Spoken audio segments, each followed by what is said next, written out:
Okay. Good evening. Welcome to this regular meeting of the Poway Unified School District's Board of Education. It is March 12th, 2020, and it is 6:04. Notice to all those in attendance out there, a recording and broadcast is being made at the direction of the board, and the recording or broadcast may capture images and sounds of those attending the meeting. Thanks for being here, though. At this time, I'd like to invite forward 5th grade Girl Scout juniors from Troop 2104 to lead us in the pledge. Thank you for being here, ladies.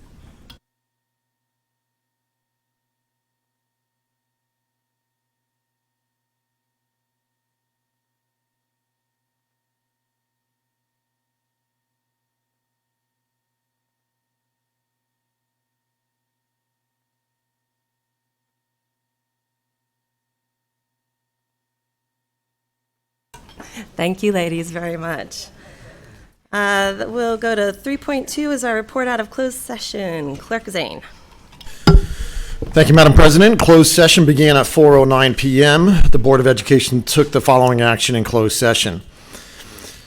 Item 2.1A, in the matter of pending existing litigation, case number 202-001-0529, on a motion by Patel and a second by Couvret, the board voted unanimously to approve the final settlement. Ayes Patel, Zane, Couvret, O'Connor, Ratcliffe, absent Beatty.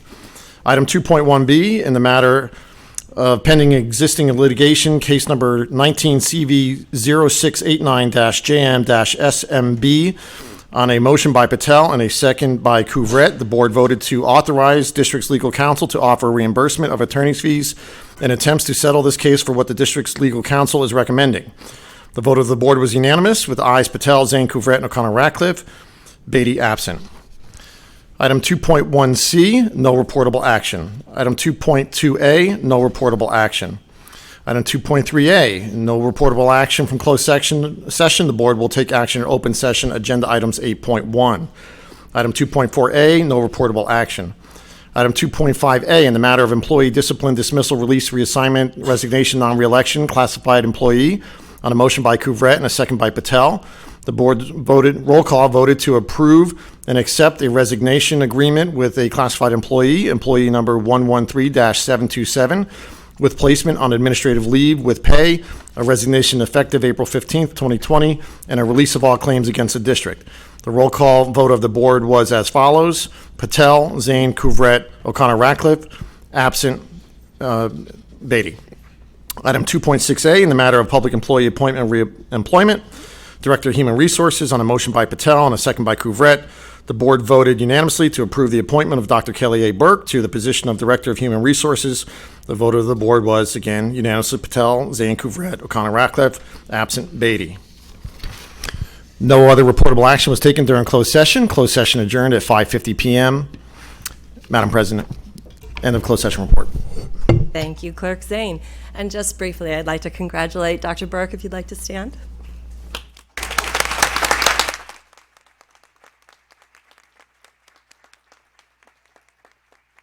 Thank you, and welcome to your new position.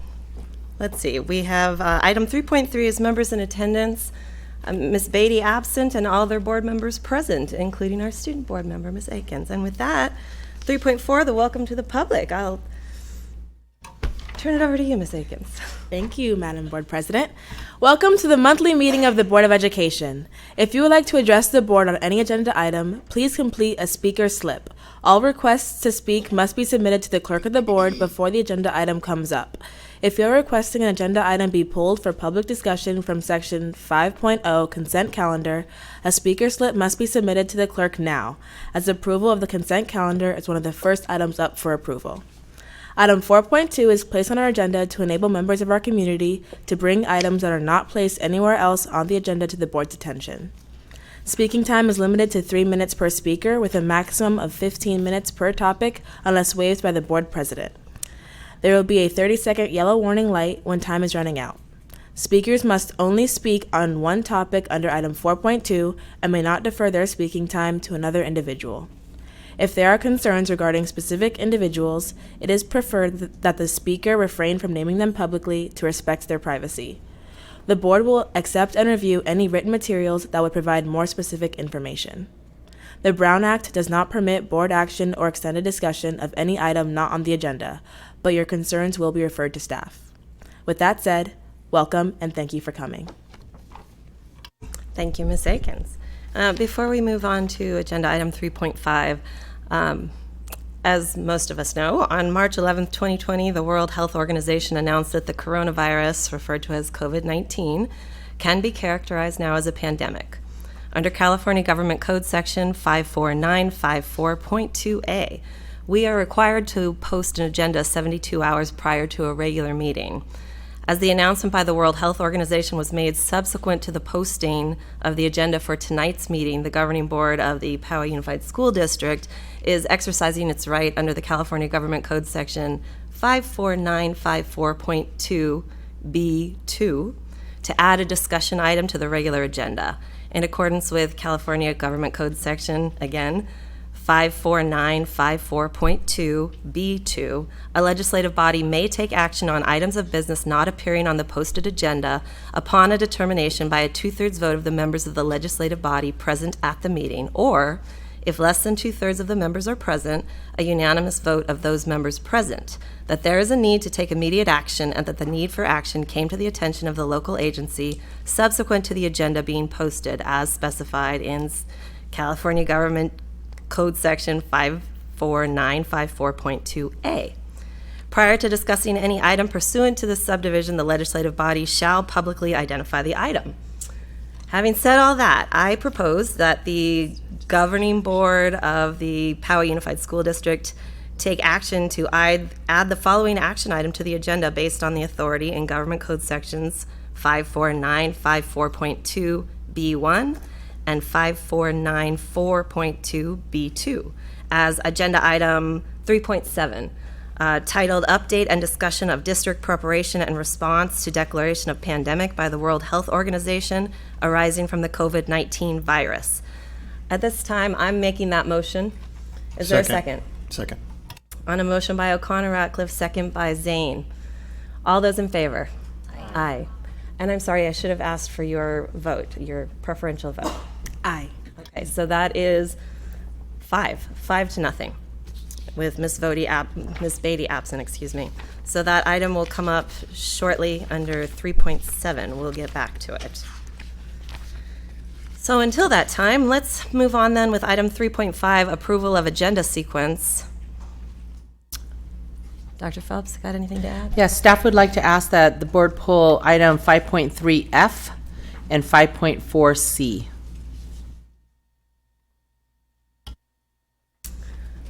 And with those amendments to the agenda, is there a motion to approve? Motion to approve. Second. On a motion by Dr. Patel, second by Mr. Zane. All in favor? Let me go to our student preferential vote first. Aye. Thank you. And everyone else, all in favor? Aye. Any opposed? All right, that passes 5-0. Item 3.6, nominations for California School Boards Association Delegate Assembly. I believe I have something on this somewhere. The California School Boards Association, CSBA, is seeking nominations for representation to the 2020 CSBA Delegate Assembly. This is the primary policy-making body of the association. Delegates adopt the association's legislative platform, take positions on other critical issues that may come before it, elect officers and directors, and adopt bylaw changes. Delegates also serve as a two-way communications link between board members in the region and the regional director, and play an important role in fostering collegiality within the region. Any CSBA board member is eligible to nominate board members within their geographic region or sub-region. At this point, I'd like to invite Dr. Patel, who is our Poway Unified Board delegate to the CSBA Delegate Assembly, to present her recommendations for up to 9 candidates. Thank you. I do have 9 candidates to recommend at this time. I'll go down the list in order that appears on the agenda.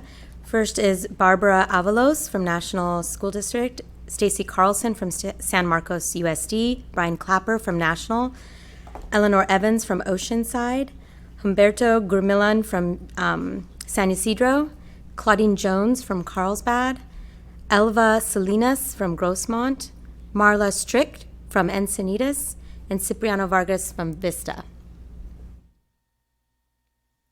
Are there Thank any questions for Dr. Patel, or would anyone like to make a motion? I will make the motion to approve this list. Second. Okay, on a motion by Dr. Patel, second by Mr. Zane. Any discussion before we go for it? All right, Ms. Akins, you get a vote on this one too. Aye.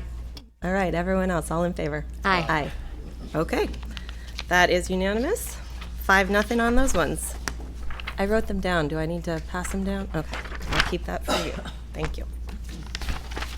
At this point, it's our addition items 3.7, update and discussion of district preparation and response to declaration of pandemic by the World Health Organization arising from the COVID-19 virus. Dr. Phelps. Thank you, Madam President. As you know, the county just did a press conference this afternoon around 3 o'clock. And so information in regards to this changes like every minute, every hour, and the district is trying really hard to keep up with it. We're trying to avoid not taking action that's not consistent with what the CDC requires, as well as what the county requires and what the fellow other districts around us is doing as well too. So with that, in that spirit, the county office superintendent called an all county superintendents council meeting. We held a phone conference after the press conference at 3:30 this afternoon. And even from then, the direction changed completely. And so it is just a moving target. And so I want to make it clear and reassure our community and our parents and our staff that we take this very seriously, and it's something that I've been working on since 4 o'clock this morning, every single night. My staff and I have been working all day, all night to try to respond to as many people as possible and to make some decisions in regards to the district. But we don't want to do that without referring and conferring with the rest of the county, with the superintendent, with the county health department, and all of those things. So with that, the district has been doing a lot of work in the past week or so in preparation for possibilities that could happen as we saw things kind of unravel. So as you know, this afternoon, the county press conference stated that there were, I believe, 5 identified people with the virus in San Diego County. So this is the first that we ever heard of it, was at 3 o'clock this afternoon. Prior to that, there was no evidence of anyone that had the coronavirus 19. So that being said, a lot of things changed very quickly. We had just prior to that conference put out a notification to parents in collaboration with the CDC and the county that we were going to cancel all events with more than attendees of 250. So that said, since then even more things have changed.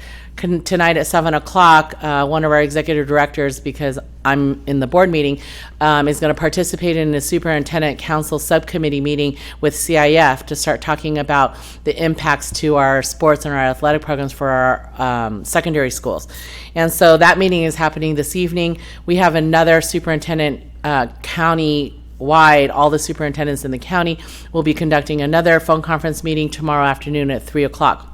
And so this is ongoing. We are looking into it. We're moving as fast as we can and making decisions of what we know is best based on evidence that comes up per our particular districts and our schools.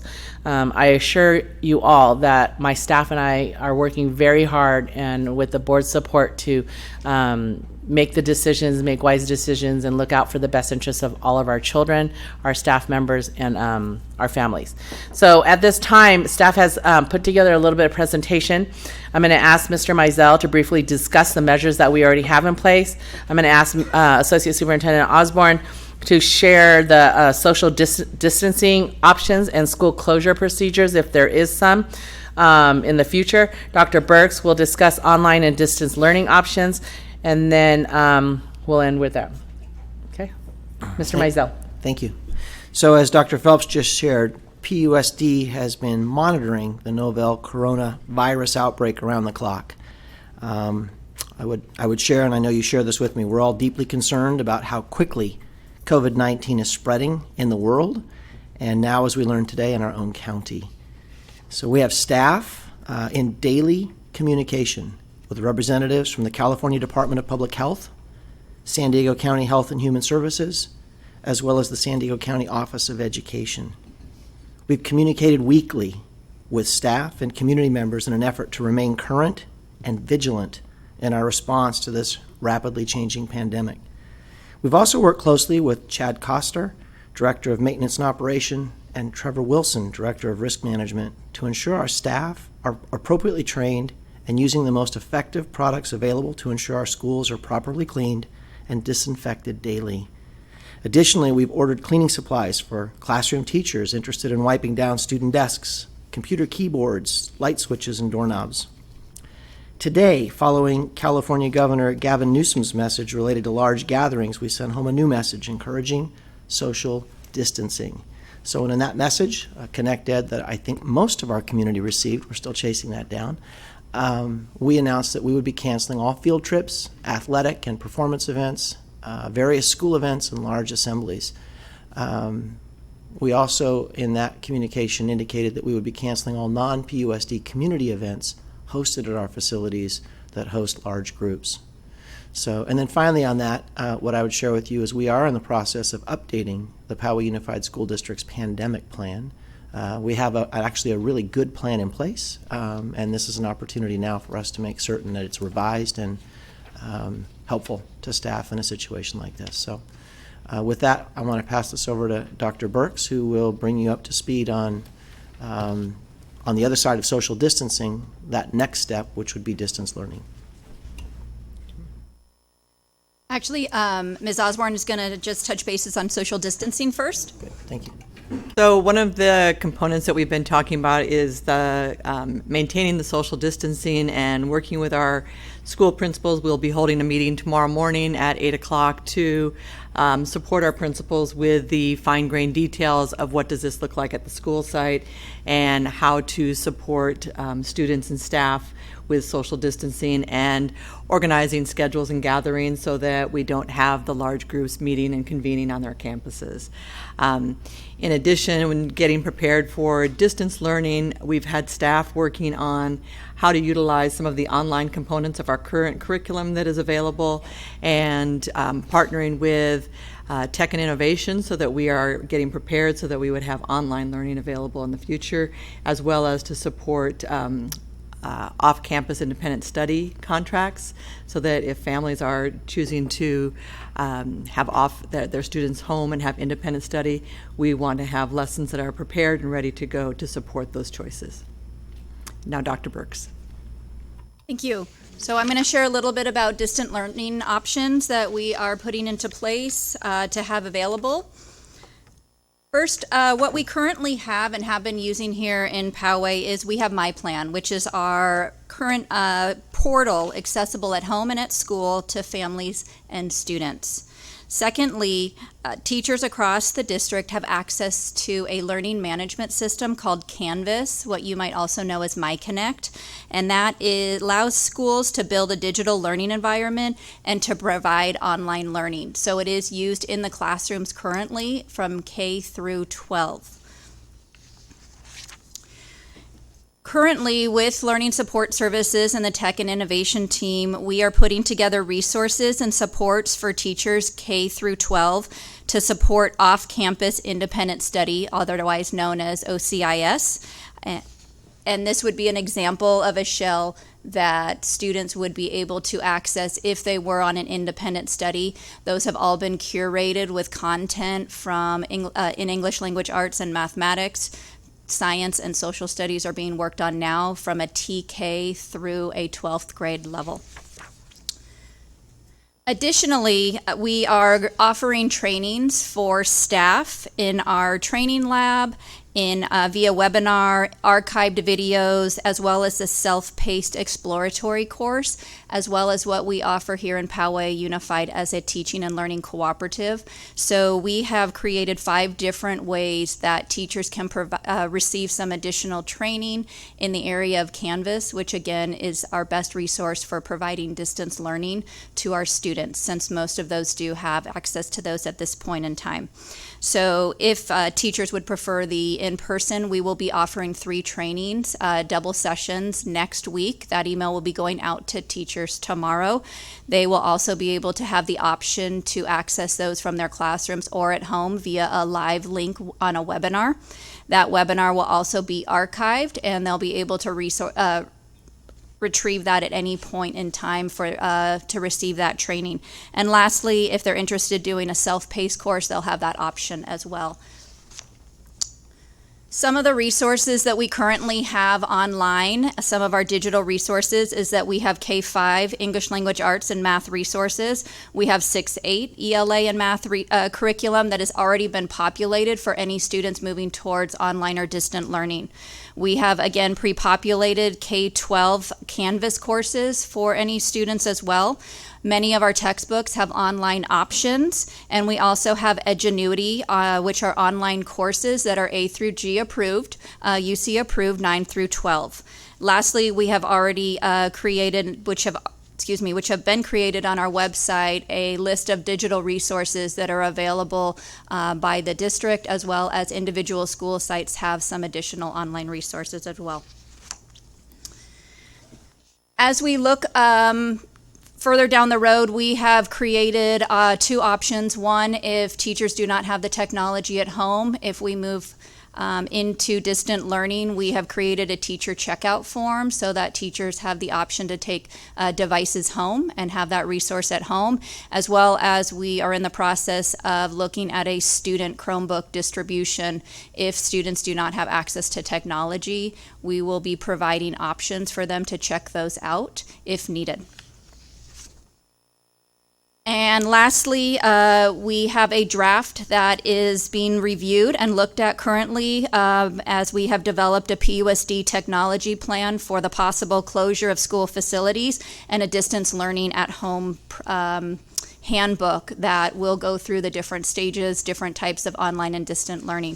So I want to thank all of the LSS and the Tech and Innovation and all the staff in general that have been working countlessly to get these materials prepared in the possibility of distant learning and more of the OCIS contracts. And I will pass this back to Dr. Phelps. Thank you, Dr. Burks. I want to thank my staff. The associate superintendents have been working really, really hard, really long hours, and we've all been doing a lot on this. So, hopefully this shows the community and our families that we are taking this very seriously and we're trying to make right decisions for our staff. Our commitment to our kids and our community will continue, and we will provide regular communications whenever we have updates to share as soon as possible. We want everyone to know that we want everyone to be safe, but we want you to also be informed. But our decisions are always weighed by many, many factors. And so we know that this not only affects thousands of students and staff and their families, but it also affects the city and our county, right? So one of the things that as superintendents we talked about is that we have places in the city that needs to stay open, like our hospitals and our healthcare system, and they all have kids, and they have kids, and their kids go to our schools. And so what happens if everything shuts down and all the kids are at home? So we have to think about things like that. Our grocery stores that are open where people need to go and get food, where do their kids go? So it's things like that. So when public school systems shut down, pretty much a lot of parts of the city will shut down. And so, we don't take closing of schools very lightly, but it is important. But in the absence or in the possibility that we have to close the school, it would only be authorized to do that as it was authorized by the CDE, the California Department of Education. And when and if that's necessary, then we'll go ahead and we'll relay that communication as soon as possible. There is we have been given authorization that should parents keep their kids home due to the situation, that they can submit an OCIS contract, which is an off-campus independent study contract, and it would be coded in as such due to this particular pandemic, and it would be considered an excused absence. In addition to that, I just asked the board that in case, right now staff is looking into the potential of extending spring break by increasing it by 2 weeks if the CDE would sign off and approve that that application. We're asking that we have spring break start the first week in April and continue through the spring break period that we already have assigned. So with that consideration, I'm asking the board ahead of time that if we pursue down that road and get approval from the county as well as from the CDE to do that, would the board take action and allow staff to put those measures in place? So we're asking for that approval. So to clarify, you're asking for authority to add a week to the front end of spring break, should that need arise. Is that correct? I'll make that motion. Second. And any further discussion of this? This doesn't mean that we're done discussing this entirely. Ms. Akins? So if the state doesn't approve the extension of spring break, would that week be added to the end of the school year, or would we just not have that break? What would happen? Good question. That's something that staff will have to consider. And again, because it's changing so fast, depending on the situation and circumstance, we may not even need it, because if there's a case where the county or the CDE claims that we have to close schools or to close the district, then that takes precedence, right? But just in case, I think it's good measure that, considering the communications that we've been getting from the community and what we're sensing and what we're seeing, that it might be a good idea for us to kind of take initiative and ask the state for approval, and just so that we can prolong and protect our kids as long as possible. So, but yes, so we'd have to look at it at that time, but we wouldn't meet again in time in April to approve the extension of spring break, should that be the case. So with the understanding that there's a possibility that we may have to close schools sooner than that, but we may not even have to close schools at that point, but we're voting on whether we're going to allow it anyway for a 2-week period instead of a 1 week. Any further discussion or questions before the vote? And I believe, Ms. Akins, you have a preferential vote on this. Aye. Everyone else, all in favor? Aye. Anyone opposed? Nope. Okay, so that's unanimous. You have that authority then. I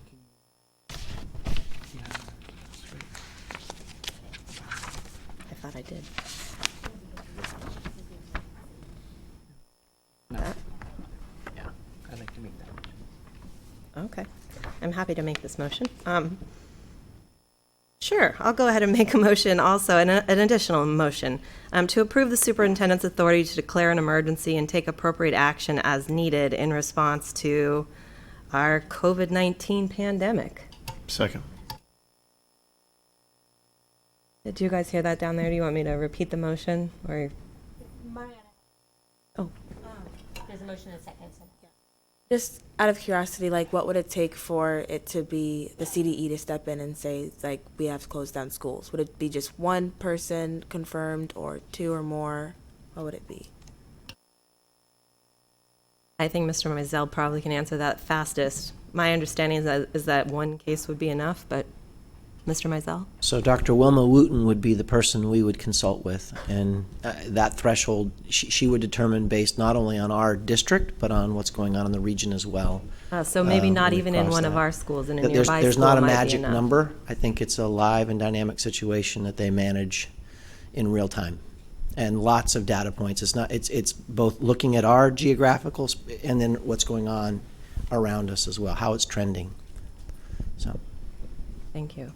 So with that question answered, I'd like to restate the motion here.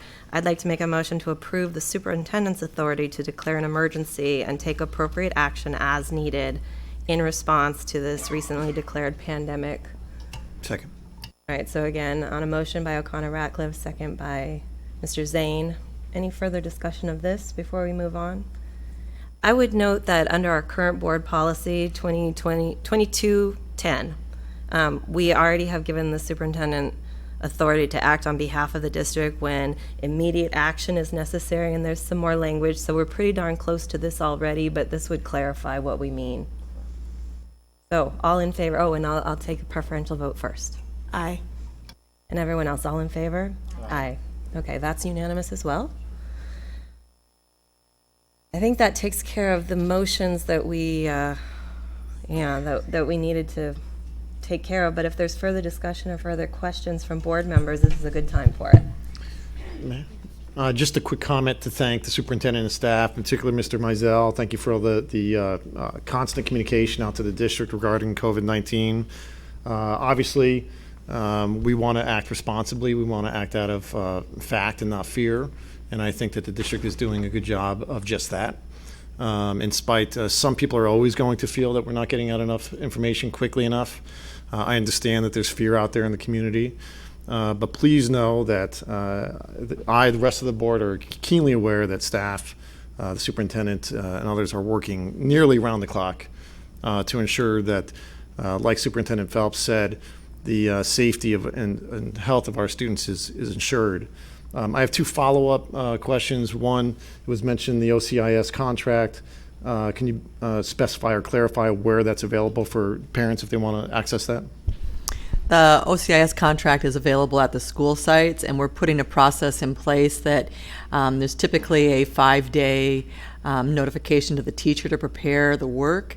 In working with staff, we have been developing online learning that we can use so that we can waive that 5 days. So parents would go to the office and then notify us, and then we would provide access to the students to the Canvas course that they would then be using for their off-campus study. It's at the individual school sites. It's not here at the district office. It's not online. It's at the individual school sites. It's at the individual school sites, and we can email the contract so they don't have to necessarily come on campus, especially if there's a quarantine, that we can email, they can sign the contract, send it back, and we can do it that way. Great, thank you.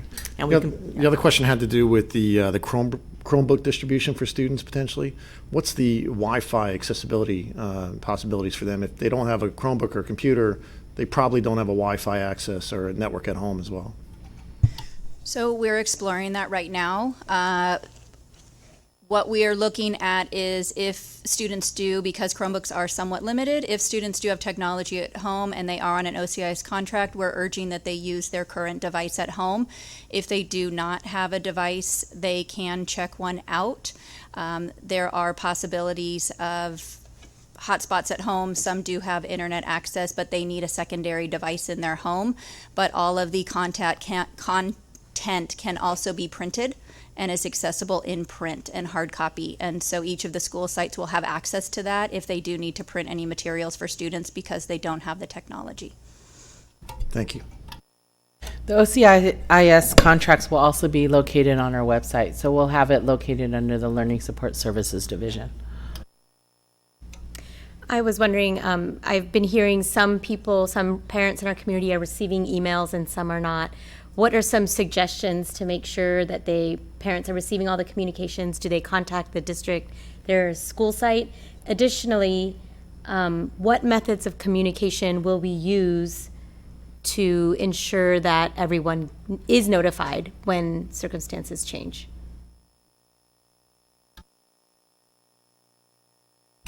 So my understanding right now presently is there's a backlog that we sent it out to everybody, and for some reason part of the message got sent and part of the message is spinning. So we have a team of people right now exploring what's going on with that. I also want you to know that with every message we post it instantly on our website so people can access it there.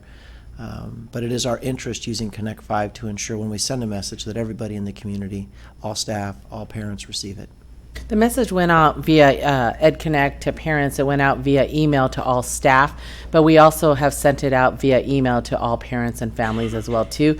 Unfortunately, Ms. Peck is out of town. She's presenting at a conference, and so she's the one that would typically send it out to all Team PUSD, and so we've asked that she do that from afar, and so that has gone out because we thought the one that went out to staff earlier today at around 3 o'clock was supposed to go out to all families, but we heard that only some of our families received it and some of them didn't because of the large number of emails that are going out. So it is in the process. And like Mr. Mizell said, it is also posted on our website as well. So would it be correct to say that parents can go to their parent view and make sure that their email address is a good, working, correct, up-to-date email address that they're checking regularly? Because I know sometimes, you change your email address along the way, but can they go through parent view to do that? Jennifer? They can go through Parent View to go and update any of their contact information, and we are hoping, actually Ms. Peck is on hold with Blackboard, and as you can imagine, there are probably messages from all over the nation being sent out, and so they are backlogged. We're hoping that parents will receive that over the next 30 to 60 minutes, but we do have it on the website, and it is always a good idea if you have not updated your information to take a look at that and make sure that we do have your most current information. Safe to say website and social media sites, the district social media sites as well? Yes, we will make sure that it goes out on the district Twitter as well as the Facebook and everywhere. Thank you. Which is a good reminder to everybody, if you're using social media like everybody is, you should be following the district's social media sites as well. Agree, but we have staff contacting Ms. Peck, and she's the one that oversees all of our social media. So we have staff contacting her today, and that they will ensure that it gets up. I want to again echo what Mr. Zane was saying, that just a huge thank you to everyone up here and everyone who's been working along with you all to get all our ducks in a row and then have the ducks change order and then throw in 5 more ducks. And thank you very, very much for your hard work. I think everybody who's been glued to their TVs or their Twitter feeds trying to find out what's going on appreciates the ever-changing nature of this. So thank you all so much for keeping things up to date. And with that new authority, or that restated authority, we trust that you'll keep it going. I just want a special shout out here for Mr. Mizell, who I know was on the phone, personal touch last night to everyone who emailed with concerns. And when there's a high level of stress, a high level of uncertainty, especially when it has to do with our children, that personal touch of you reaching out to every single person who you had a phone number for, that's really appreciated. That's above and beyond, so thank you for that. That was wonderful. Any other questions or comments from the board? Okay, we'll get back to our regularly scheduled program now then. Thank you again, everyone. 4.1 is our student board representatives. Thank you so much for being here. You might not get to be here next month, so come on down. Let's start with Poway High School. Jake Murray? You don't look like Jake Murray. Jake Murray. Okay, come on down.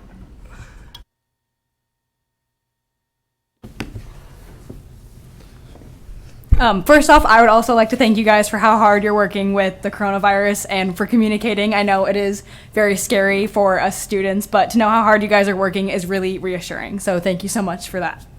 But with that being said, good evening, PUSD board members and attendees.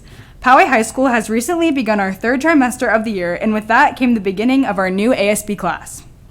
With that being said, I would like to officially pass the presidential torch to Jake Murray, who is our new student body president at their school.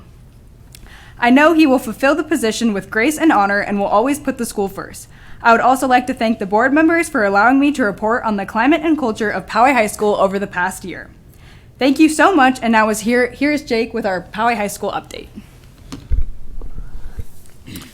Good evening, and thank you for having me tonight. I'm honored to represent an amazing campus with such incredible people. Poway High is in a community with a lot of evolving activities, and I know this now more than ever as the new ASB president. Our Titans recently finished our 2nd trimester finals, and we looked forward to a strong finish this year with our 3rd trimester that began on Monday. Obviously consistent with all other schools in the district, upcoming events across all clubs, classes, and after-school programs have been impacted by the coronavirus, at least in the short term. This is an enormously disappointing event for all of our students, but we recognize the importance of minimizing large gatherings and trying to limit the possible spread of the virus. Sports, our music program, and our robotics team are probably those most affected by this new policy. As student leaders, our ASB class will be working hard to be positive in light of this disappointing situation. We do have one activity on the horizon that may not be affected, and that's the spring blood drive on March 17th. We will obviously be working with the blood bank and our administration to ensure we are making decisions in the best interest of our students, staff, and community should this event remain on schedule. Yesterday, we completed a modified lockdown drill to continue to improve our awareness of safety and emergency procedures. This was impacted to some degree by the rain, but we continue to remain diligent in this area. The drill was conducted in classrooms instead of on the field. Poway Titans have a number of recent accomplishments, and I am proud to share with you all. The first of which is our robotics team, as they recently won the Chairman Award in an intense competitive format. Second, we couldn't be more proud of our wrestling team for their 4th finish at the state championship, and I especially want to acknowledge Andre Gonzalez, who won the state championship and is ranked 1st in the nation in his weight class. In addition, our girls water polo team also won CIF for the 2nd year in a row. I also want to highlight a couple more of noteworthy developments with respect to our Poway High staff members. First, Ms. Linda Lorenz was awarded Classified Staff Member of the Year for her tremendous work which she does on behalf of our school. Ms. Lorenz's involvement with ASB in particular has been critical to our past successes, and ASB would truly be lost without her. I especially look forward to working with her over the next 12 months. Second, the football team is gearing up for a great season in the fall with the addition of Titan alum Coach Williams as our new head coach. Coach Williams graduated from Poway in 1998, and his love for our school will be in full force. One of his top priorities, as he indicated in our newspaper to our newspaper staff, is to beat RB. Spring athletics obviously have suffered a huge setback with the precautions taken for the coronavirus. Games, matches, and meets in baseball, softball, tennis, lacrosse, and track and field have been postponed for the immediate future. Even so, we are especially grateful for the construction improvement project involving the updating of the field lights in our stadium. As a track and field athlete myself, I know personally how much of a difference these lights will make. I trust the board knows how grateful the Titan community is for your support of our campus. Thank you for having me tonight, and I look forward to seeing you at the next meeting.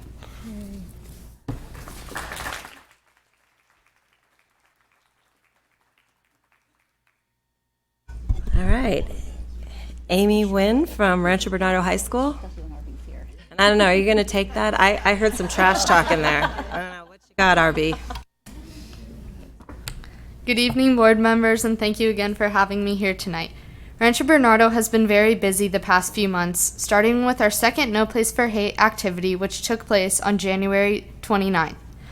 Rancho Bernardo also hosted the PUSD No Place for Hate conference yesterday, where 22 schools were brought together with the Anti-Defamation League to focus on being an upstander, encouraging others to express themselves without fear of others not accepting them, and being an ally.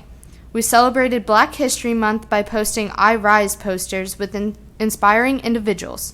Also, during announcements, we recognized influential individuals by sharing their accomplishments, and our mindful moments were followed by inspirational quotes from African Americans. Our Counselor Appreciation Week was February 3rd through the 7th, and we decorated all 5 of our counselors' doors, hung posters around the office, and the PTSA provided them with a nacho and churro bar to show their appreciation for all of their hard work. For Valentine's Day, ASB cut out pink and red hearts and wrote every single student and staff member's name on them, and they were posted around campus.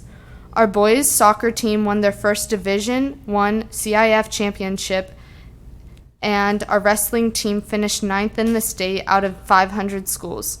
We had 2 wrestlers in the finals, and 1 finished 3rd place. Having 3 wrestlers finish in the top 3 is more than any other school in San Diego. Last weekend, we hosted the PUSD Peer Counseling Retreat, where students were able to build connections with each other and learn strategies to help others on their campuses. Our band program won unanimous superiors at last week's El Camino tournament, and our robotics team did great at the tournament last weekend, where Toshko made the first Dean's List finalist award, which was a first for RB. RB also just concluded a great WASC visit, where a visiting team came and heard from our students, parents, and staff members about how amazing RB is. Our Broncos, though, have a lot to look forward to. with celebrating Women's History Month currently through announcements and quotes around campus, and our seniors who are starting to hear back from their colleges, and National Commit Day is May 1st. Our quarter 3 finals are just 2 weeks out, and we will be starting our last quarter of the year on March 30th. The Bronco players are getting ready for the spring musical Guys and Dolls, and our spring sports are starting to compete. We are planning our 3rd No Place for Hate activity in April, and our juniors and seniors will be taking the CASP and CAST the week before and after spring break, hopefully. Finally, our seniors are getting excited about all their activities, including prom and graduation. I know I said at my last report I would be handing over the baton to Amy. However, I thought I might come back and say goodbye for a second last time. Thank you again for all of your support to RBHS, and have a great night.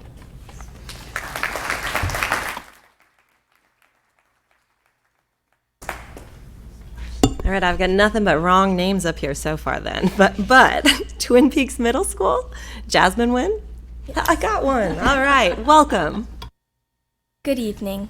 My name is Jasmine Nguyen, and I'm the ASB president at Twin Peaks Middle School. I'm here today to share with you some of the incredible accomplishments that we have achieved this year at Twin Peaks.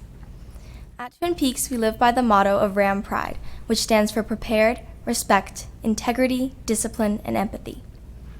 These core values are emphasized every day to cultivate a good school community in and out of school hours.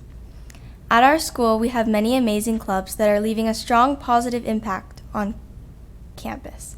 Some examples are the Environmental Club, which have been working to raise awareness for the natural world around us by hosting campus cleanups and recycling events.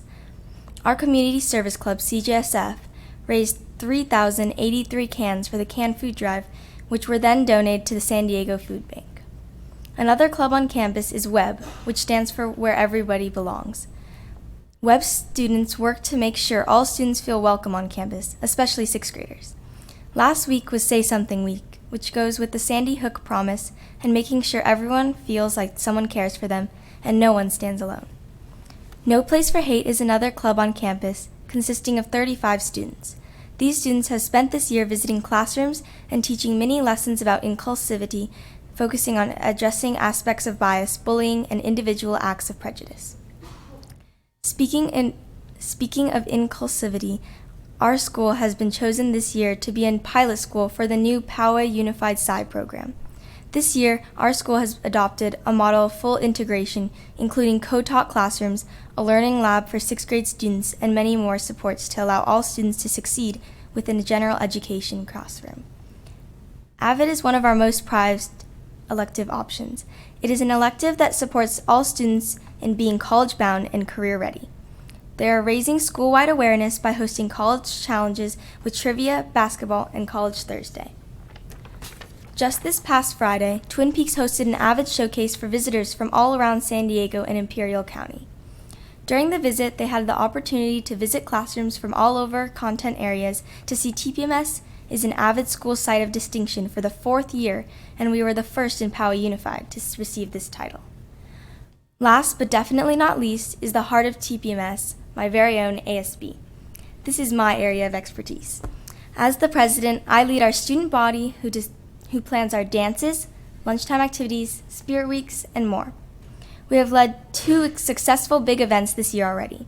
Our October movie night created a memorable night for students to watch a spooky Halloween movie under the stars with their friends. Our second event was the Winter Dance, which was a huge success. We had our highest attendance that we have had in years, with nearly half the student body in attendance. We got amazing feedback about everything from the food, DJ, to decorations. It ran flawlessly, leaving an impactful memory on the student population at TPMS. In the near future, we will be hosting our 2nd annual lip sync battle, where students will compete in teams to perform a dance routine and have the chance to win the title of Ultimate Lip Sync Battle Champions. ASB plays a very big role on campus, coordinating everything around the school from clubs to events. This year has been one of the most successful years of events in leadership. We went to Castle Leadership Conference, a special youth Disney education series, and the Castle Leadership Development Day. All in all, this year has been one of the most successful years for Twin Peaks Middle School, creating activities and an environment that makes students feel welcome and supported. Thank you for having me.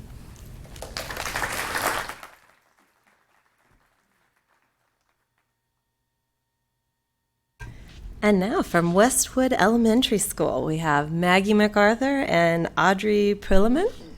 All right, come on down. Welcome.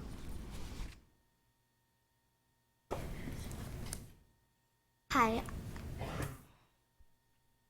Hi, I'm Maggie MacArthur, and I'm the president of Student Council at Westwood Elementary.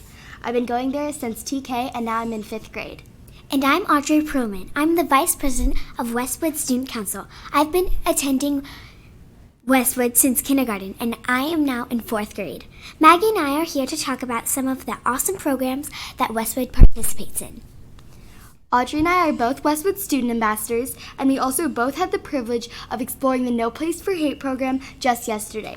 Student Council also has some exciting plans to help improve our school, but first Audrey's going to tell you a little bit more about Student Ambassadors.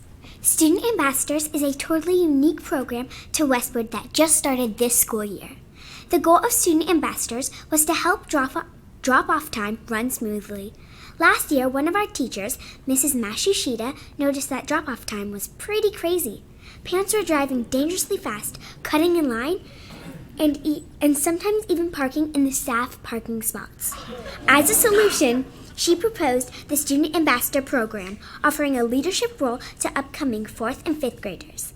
A total of 54 5th and 4th graders students are now ambassadors. This year, drop-off time has been safe and much quicker for everyone.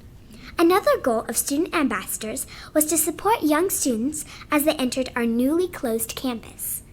Parents were afraid their children would not be able to find their way to line.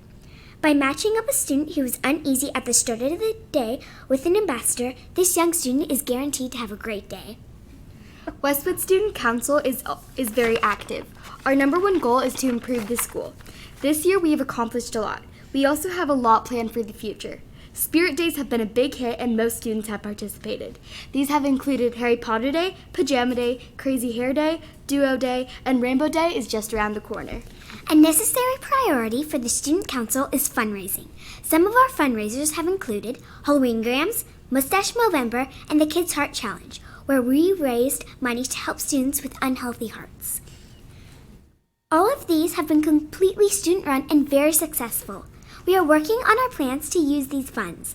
Some of our goals are to add a sensory walk to our playground and provide playground equipment for students' use. We are always looking to the future. Starting in April, Student Council will be putting a coin jar in the library to help raise money for new books. The idea is that students will be excited to bring in loose change that they have lying around.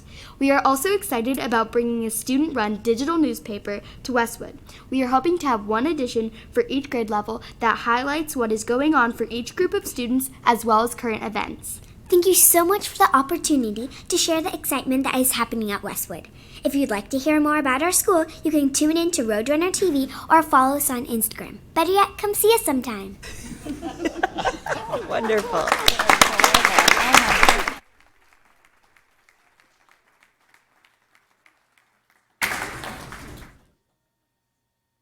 Whose idea was it to bring in the elementary schools? That was fantastic. Wow.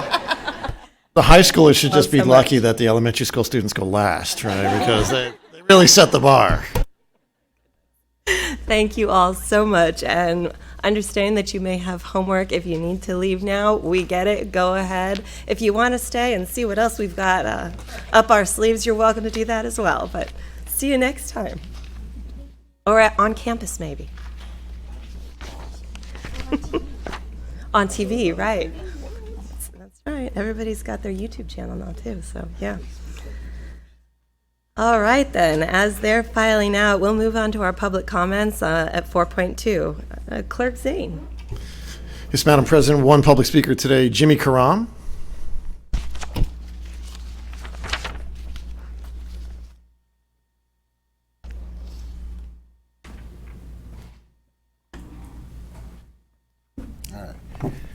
All right, good evening. I'm Jimmy Karam, father of 4 children. 2 oldest children gone through Poway High. I have another one that's going to be attending in the fall, and then I have a younger one that's going through Garden Road Elementary. We've been in the community since about 2007. I'm concerned about mental health in the academic classroom, sports fields, and in the performing arts. I understand the cost-related issues, and I'm here to offer a solution. I'm a certified mental performance consultant, CMPC for short. My certification is administered through the Association for Applied Sports Psychology and accredited by the National Commissions for Certifying Agencies. Professionals in the CMPC community help individuals and teams with various topics like motivation, self-confidence, anxiety, team dynamics, and just to name a few. And I've spent over 400 hours of service over the past 2 years volunteering with Poway High football team as a leadership and mental skills coach. I've worked with numerous coaches and players and parents teaching skills on how to practice self-confidence, cope with the anxiety, and raise awareness during competition, and learn the importance of community. The last concept, importance of community, was dramatically exemplified when Poway football team stepped up last year to support Chapada Poway after the tragic shooting in April. Mental health is the elephant in the room in all areas of education. It roams our classrooms, fields, courts, and auditoriums. Our teachers and coaches require support and promote mental skills that are backed through academic research, skills that are grounded in proven theories such as self-determination theory, attribution theory, and achievement motivation theory, just to name a few. As with a recent agreement with Palomar College regarding the dual enrollment and CCAP, I encourage this board and staff to explore other resourceful, cost-effective options in the community to better serve our children, especially when it comes to mental health. A great option to consider is the National University's nonprofit program, the Center for Performance Psychology, CPP. I believe you have a handout in front of you to talk about it a little bit. They train the National University students working towards the CMPC credential. It's really a good program. There's a number of students that go through it right now. And my pitch is let's team up with CPP and leverage their resources. It's a win-win situation. Their students get the required hours in the field, and our teachers, coaches, and children get the support needed to promote proactive measures to sound mental health, not only in the respective performance stage, but also in the community. Dr. Doug Barber, he leads that program. He is well aware of me coming up here and pitching his program for him, but I think it's a win-win for everyone. So again, I encourage the board and staff to reach out, and they can probably create some kind of program that would work for the administration, work for the coaches, work for the parents. So they got a lot of good work going on there. And I'm just about done, so thanks. Thank you. Mr. Karam, sorry for mispronouncing your name. Madam President, that's all for public speakers. Thank you very much, Mr. Zane.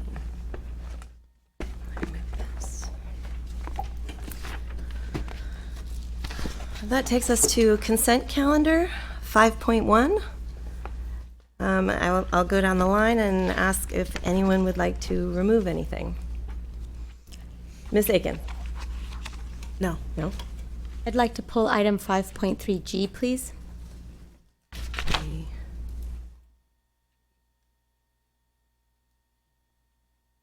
5.3G. Mr. Zane? Nothing to pull. Nothing to pull. And nothing for me. Okay, so let me just check quickly. We also staff pulled 5.3F and 5.3C off the agenda entirely. I'm sorry. 5.3F and 5.4C. So with the exception of the one that Dr. Patel pulled and those two that staff pulled, is there a motion to approve? Motion to approve. Second. On a motion by Mr. Zane, second by Dr. Patel. All in favor? Aye. Aye. Any opposed? No? Okay, so that consent calendar passes unanimously. Let's go to, sorry, now I'm on the wrong page. 5.3G. This is approval of resolution number 40-2020 entitled Resolution on Board Compensation for Missed Meeting. Dr. Patel, would you like me to hand it over to Mr. Little, or you want to take it? Yeah, I just have a clarifying question. I just wanted to know what was the exact hardship that she's claiming at this time, because I didn't receive any communication directly on that. I believe there was an email sent to our board secretary, the executive assistant, Mrs. Marshall, and I just wanted some clarity to see whether or not that constitutes a hardship as required by policy. What I have is that our Ed Code section, Education Code section 35120 allows the board to compensate a board member for a missed meeting for a hardship deemed acceptable by the board. The board did follow this law last month when we excused Mr. Zane's absence. I did email Ms. Beatty on Tuesday and asked her the nature of the hardship so that we could vote on the resolution, but I did not hear back from her. Dr. Phelps, did you hear anything or? No, I did not receive any email or response. So from my understanding, last month with Mr. Zane, we did receive direct communication on what the nature of the hardship was. In this case, we have no further information on the nature of the hardship. The specific nature that she expressed to me, that email I shared with the board president. Which was not specific. Correct. Okay. And I think was determined that it wouldn't be considered necessarily a hardship. No, we needed more detail. Needed more detail to determine whether if it was or not. Okay. Any other questions? So with that, is there a motion?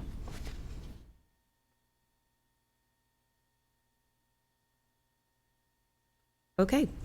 Seeing no motion, there is no action on this item. We move to 6.1. Approval to adjust the longevity increments for the confidential classified employee group. Mr. Jimenez. Thank you, Madam President. The Personnel Support Services conducted a review of the longevity increment levels of our confidential employees, a unique employee group totaling 14 employees. Historically, in Poway Unified School District, longevity levels of confidential classified employees matched those of other non-management and non-supervisory classified staff until July 1st, 2013, when longevity increments were adjusted. As a result of the review, the Personnel Support Services recommends to adjust the longevity increments for the confidential classified employee group to align with all other non-management and non-supervisory classified employees to be equivalent to the longevity increments that are listed in the Board Agenda Item 6.1. The fiscal impact of this alignment would be $22,500 per year. The Board is asked to approve the adjustment to the longevity increments of the confidential classified employee groups to that of other classified non-management and non-supervisory staff. Thank you, Mr. Jimenez. Are there any questions? Is there a motion? Motion to approve. Second. That's a motion by Dr. Patel and a second by Mr. Zane. Any discussion? All those in favor? Aye. Any opposed? That passes unanimously, 4-0.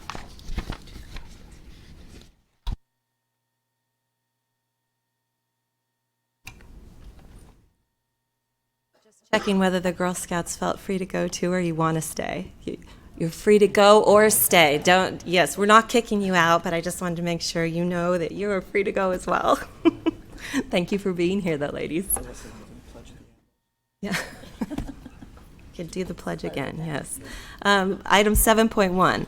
This is a project update for Oak Valley Middle School new classroom building. Mr. Little. Yes, thank you, Madam President. This evening, our Director of Facilities Maintenance and Operations, Mr. Coster, will update the board on our progress on our Oak Valley Classroom Addition project.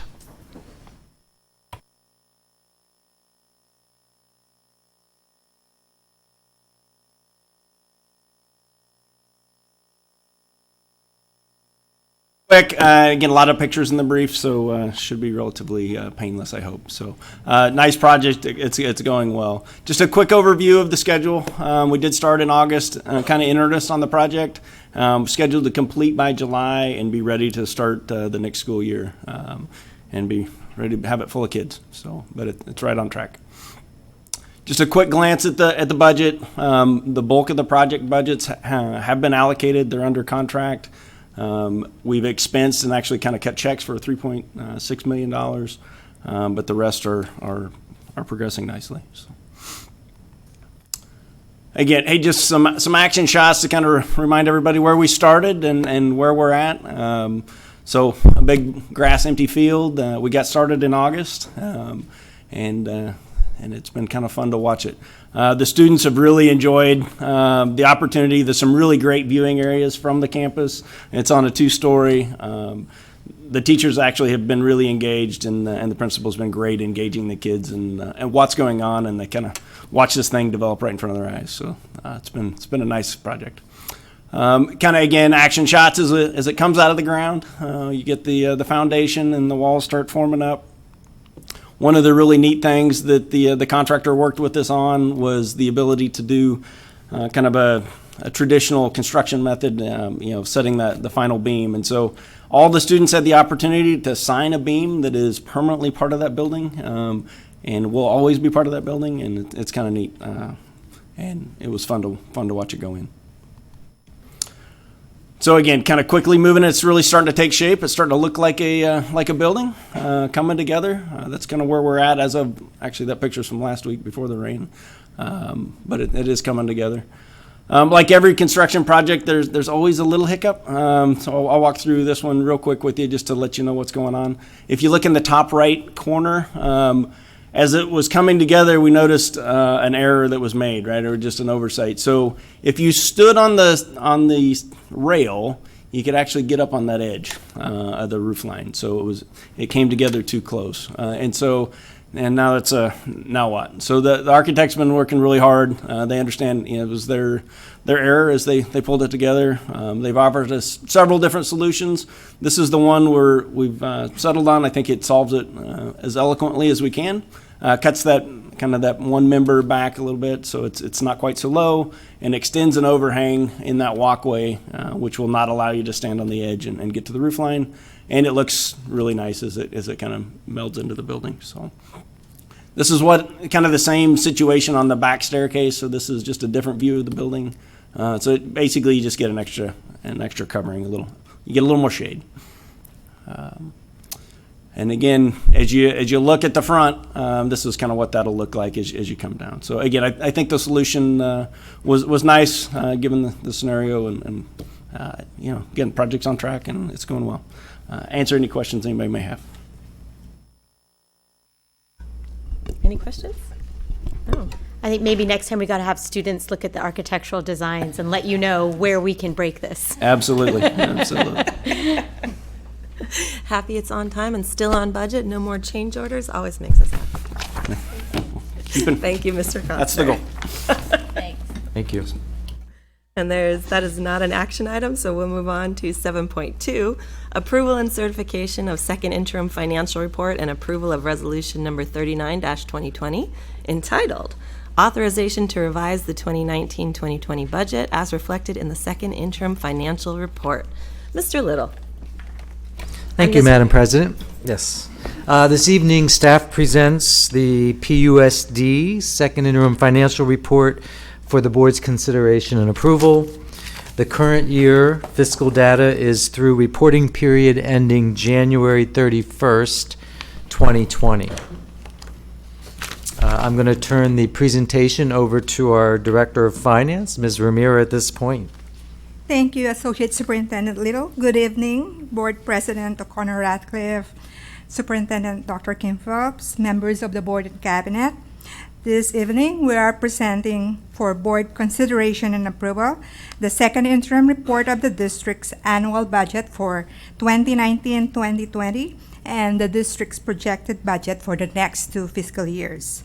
And here's the agenda of our presentation. We will start with condensed version of the general fund combined budget. Then we'll provide a more detailed information of the changes we did in the budget, update everyone on the district's carryover, the district's multi-year projections and proposed budget solutions for 2020-2021, and then what will be our next steps. So the district's overall general fund combined budget for second interim, unrestricted and restricted resources shows an increase of $3.2 million in the net activity compared to the district's first interim budget. An additional revenue of almost $114,000 was added in the budget, a reduction of over 3 million in the expenditures and minor adjustment in other financing sources and uses. The net impact of all these adjustments in revenues, expenditures, and other financing sources is an increase of almost 3.2 million to the district's net activity. The deficit spending from 20.7 million is projected to be 17.5 million in the second interim. And the ending balance, we are projecting our ending balance in the general fund combined for second interim at 42,571,051. And the assumptions are noted below of what we use for the second interim budget. So next slide, we will look at the breakdown of all the changes we did in the district's budget. Let's start with the general fund unrestricted. Under revenues, we made adjustment to our LCFF revenue based on our updated enrollment that we submitted in CalPADS. Actually, the enrollment is higher, and using a 96.9 ADA rate, we added 6 ADA in our LCFF revenue. But the district's unduplicated student count, or UPP, is lower, so the official number reported to CalPADS has 221 less unduplicated student.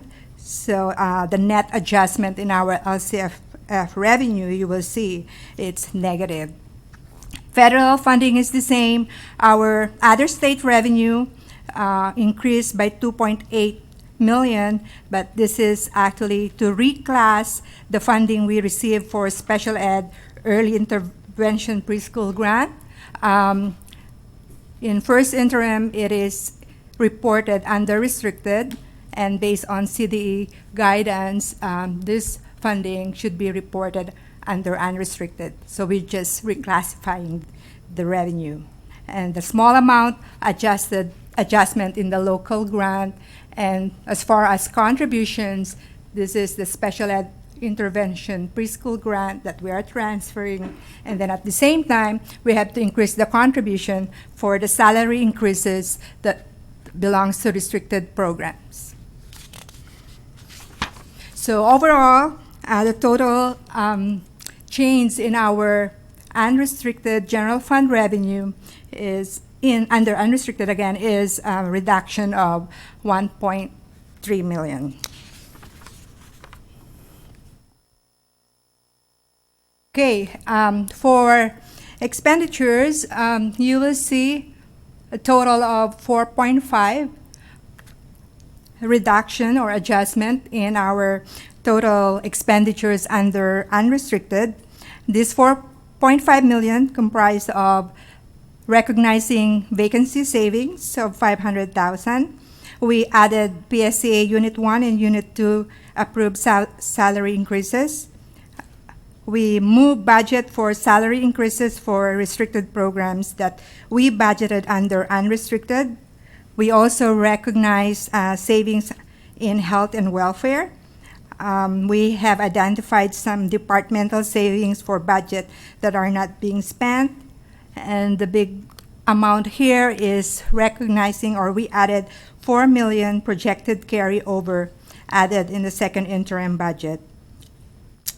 For more detailed description of the budget revisions, we included in the board packet 15 pages of budget report. And the changes I just mentioned are on pages 3 and 4 of the budget report. So overall, between revenue of 1.3 million less and expenditures of 4.5 less, it's an increase of over 3 million in the general fund unrestricted ending balance. So now let's go to the restricted revenue. Under restricted revenue, for federal, minor change to update our funding. Other state, as mentioned earlier, this is a special early intervention preschool grant, and also minor change in our CTE incentive grant. and additional small amount increase in our low-performing students block grant that we receive. So that's almost 3 million adjustment there in our state revenue. A small amount in local is being recognized, and then contributions again has to do with the special ed early intervention and salary increases for our restricted programs. For our restricted expenditures or general fund restricted expenditures, the increases is mainly because of the salary increase, and the adjustments that you will see, all these adjustments are movements of categorical program funding. A total of 1.4 million is the adjustment to the expenditures, and again, it has to do with the salary increases. So overall, between revenue adjustment and this expenditure under the general fund restricted, the net increase to the ending fund balance in restricted is actually 16,000 only. And this is recognizing the additional funding we're getting for low-performing student block grant.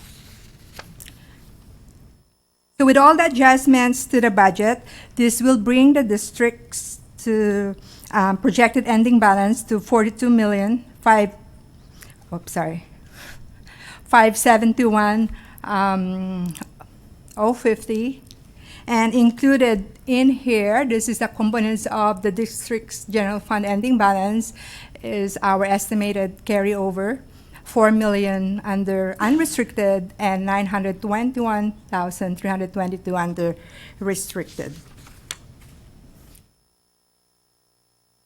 This is to provide updates on our carryover balances.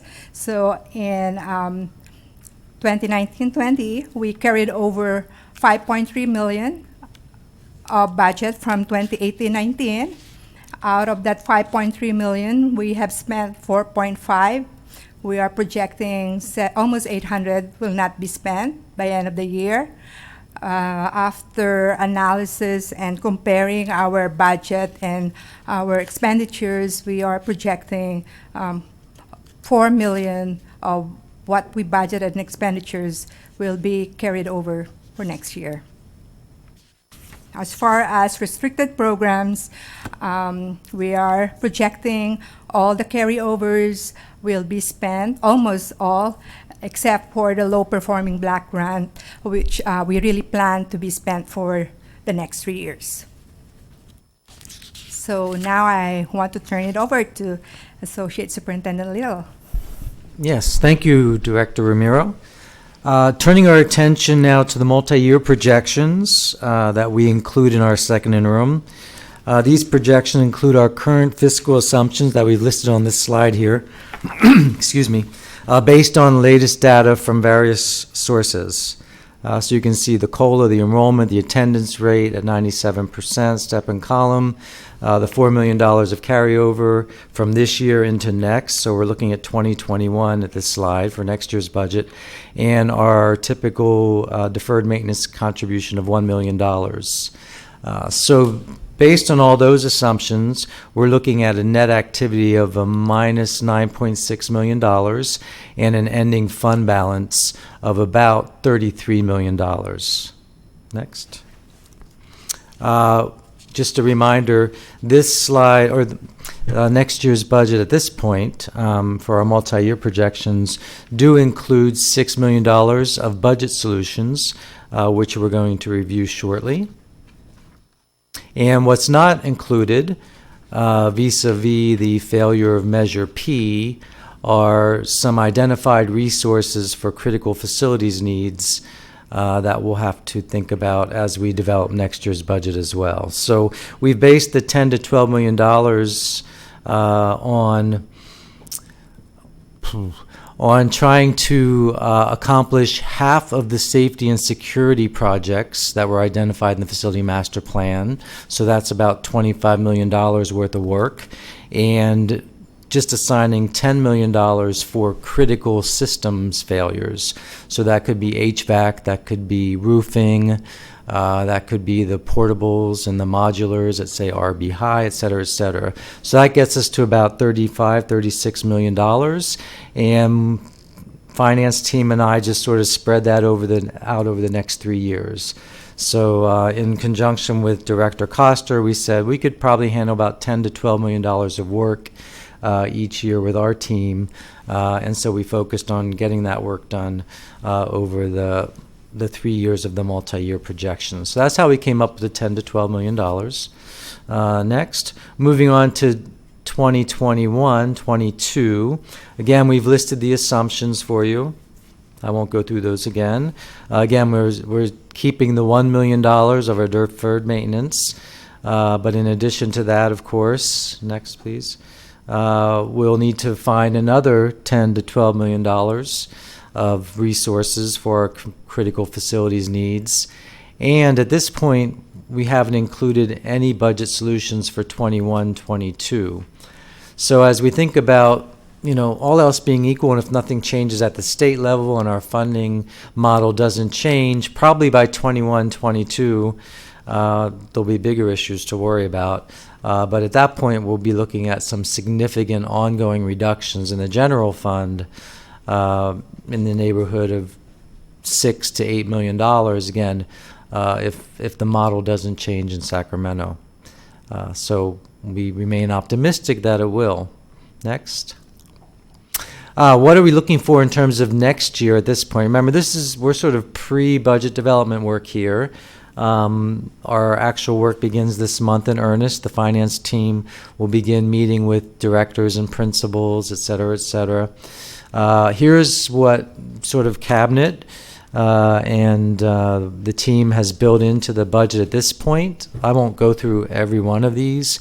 We've identified $4 million of one-time savings. You can read there what they are. We have been very prudent as a district over the years. Our predecessors did a good job of building up the reserves in our self-funded dental program, as well as our self-funded workman's comp program. We're going to take advantage of those reserves we're recommending and sweep up some of the reserves and still have a prudent balance remaining in case of emergencies or large claims. Obviously, that's what they're for. You can see our ongoing recommendations at this point are, I would say, minimal. They amount to about $2 million. Again, far away from the classroom as we could get, and we'd be happy to talk to any one of those individually if there's questions. Next. So we mentioned, in addition to those $6 million, we'd recommend, and we will hopefully at the budget workshop coming up on April 2nd, bring some recommendations with respect to other programmatic changes. We'd be looking at about $1 million of ongoing reductions or solutions, if we can find them, for next year's budget. Next, please. And again, we still have the question about what are we going to do about $10 to $12 million of resources that we need to free up for next year if we're going to tackle those facilities needs that we have no other resources for at this point, or no other identified resources for. So that's where we're at now. Obviously, it's a dynamic process. We'll report back in May as we get through the governor's May revise, and we'll keep the board apprised of sort of our budget development work with the departments and the district as we move forward. This time, I think Joy's going to finish the presentation for us. Oh, okay. For other funds, an electronic copy of the SACS report was provided to the board, and all district funds are projected to have positive ending balance. So here's what's coming next. Like what mentioned by Associate Superintendent Little, we are planning to have a budget workshop next month. We will, of course, develop the district's LCAP. In May, we will know any revisions to the governor's proposed budget. Of course, we will update the budget as needed. And then early June, we will have public hearing on the proposed 2020-21 budget with the LCAP, and finally bring the LCAP and proposed budget back to the board on June 25th for adoption. This evening, we are asking the board to authorize the adjustments to the district's budget, approve the second interim financial data presented, and certify that the district will be able to meet our financial obligations in the current fiscal year and the subsequent 2 fiscal years. Any questions? Thank you very much. So before I ask for a motion on the resolution, are there questions?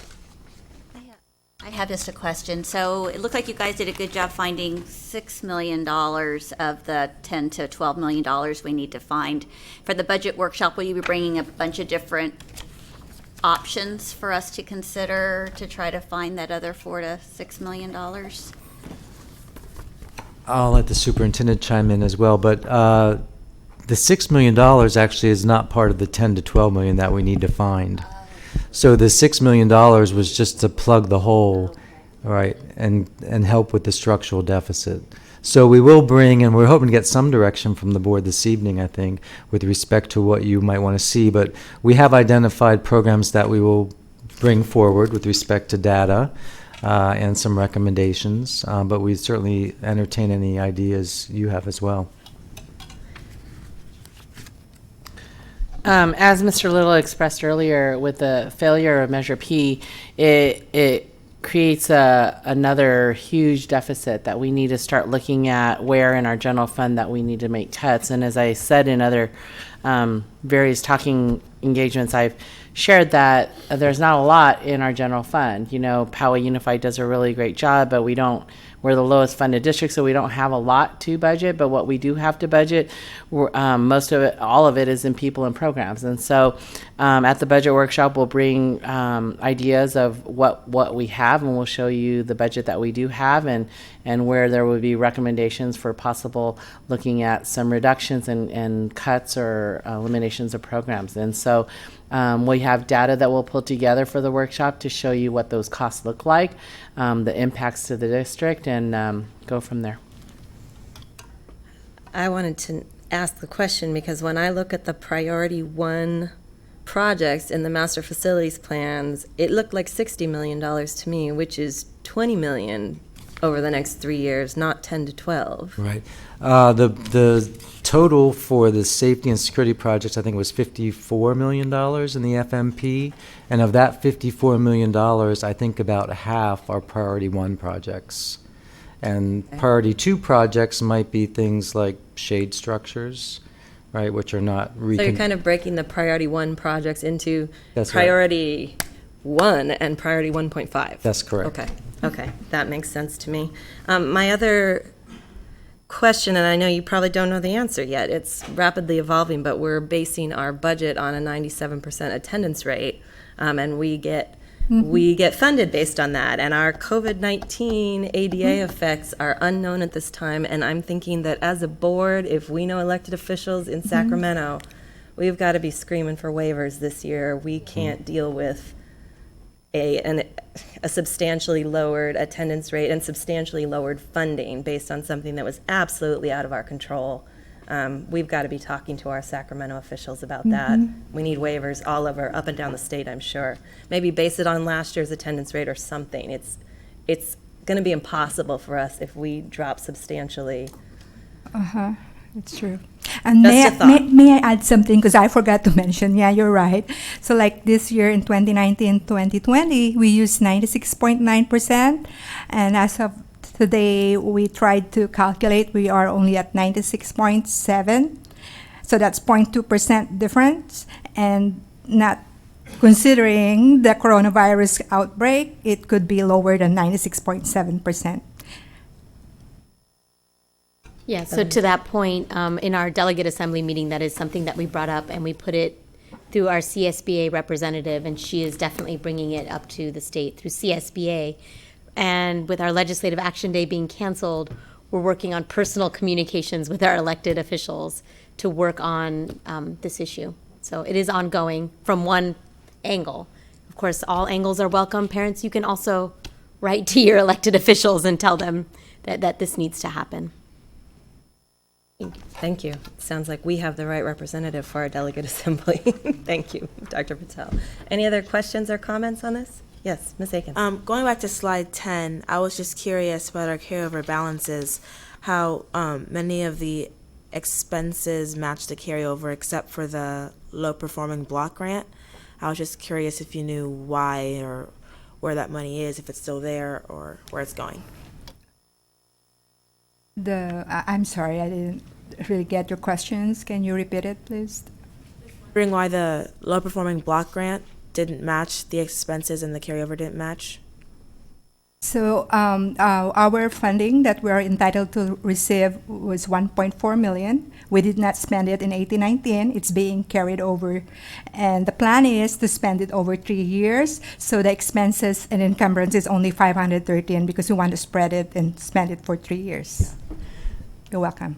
But just to clarify, that is, we have hired 3 math TOSAs and supporting College Bound, and we use the block grant. Some districts used it all in 1 year. We wanted to have a sustained impact, and so we created a plan that would last 3 years and spread that money over the 3 years so that we could have supports over that time period. Other questions or comments, Mr. Zane? I hate seeing multi-year projections like this. They are brutal.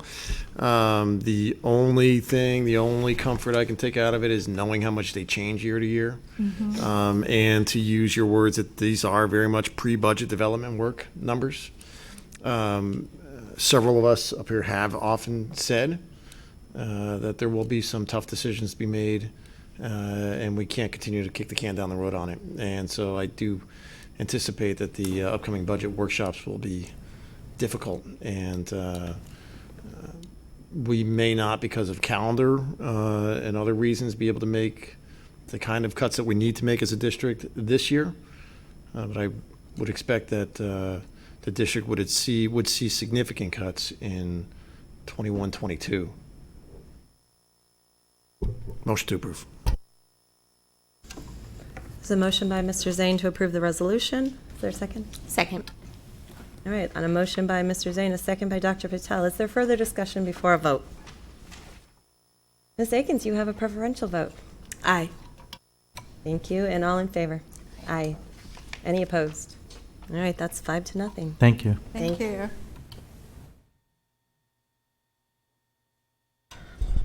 7.3 is sale of community facilities district number 16 and improvement area A, Del Sur East 2, special tax bonds. Mr. Little, keep it rolling. Yes, thank you, Madam President. This is an information-only agenda item.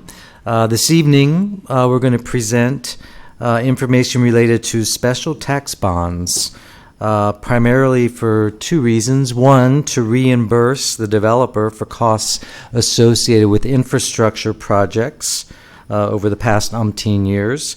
And 2, to fund projects at Oak Valley Middle School and Del Norte High School related to enrollment growth.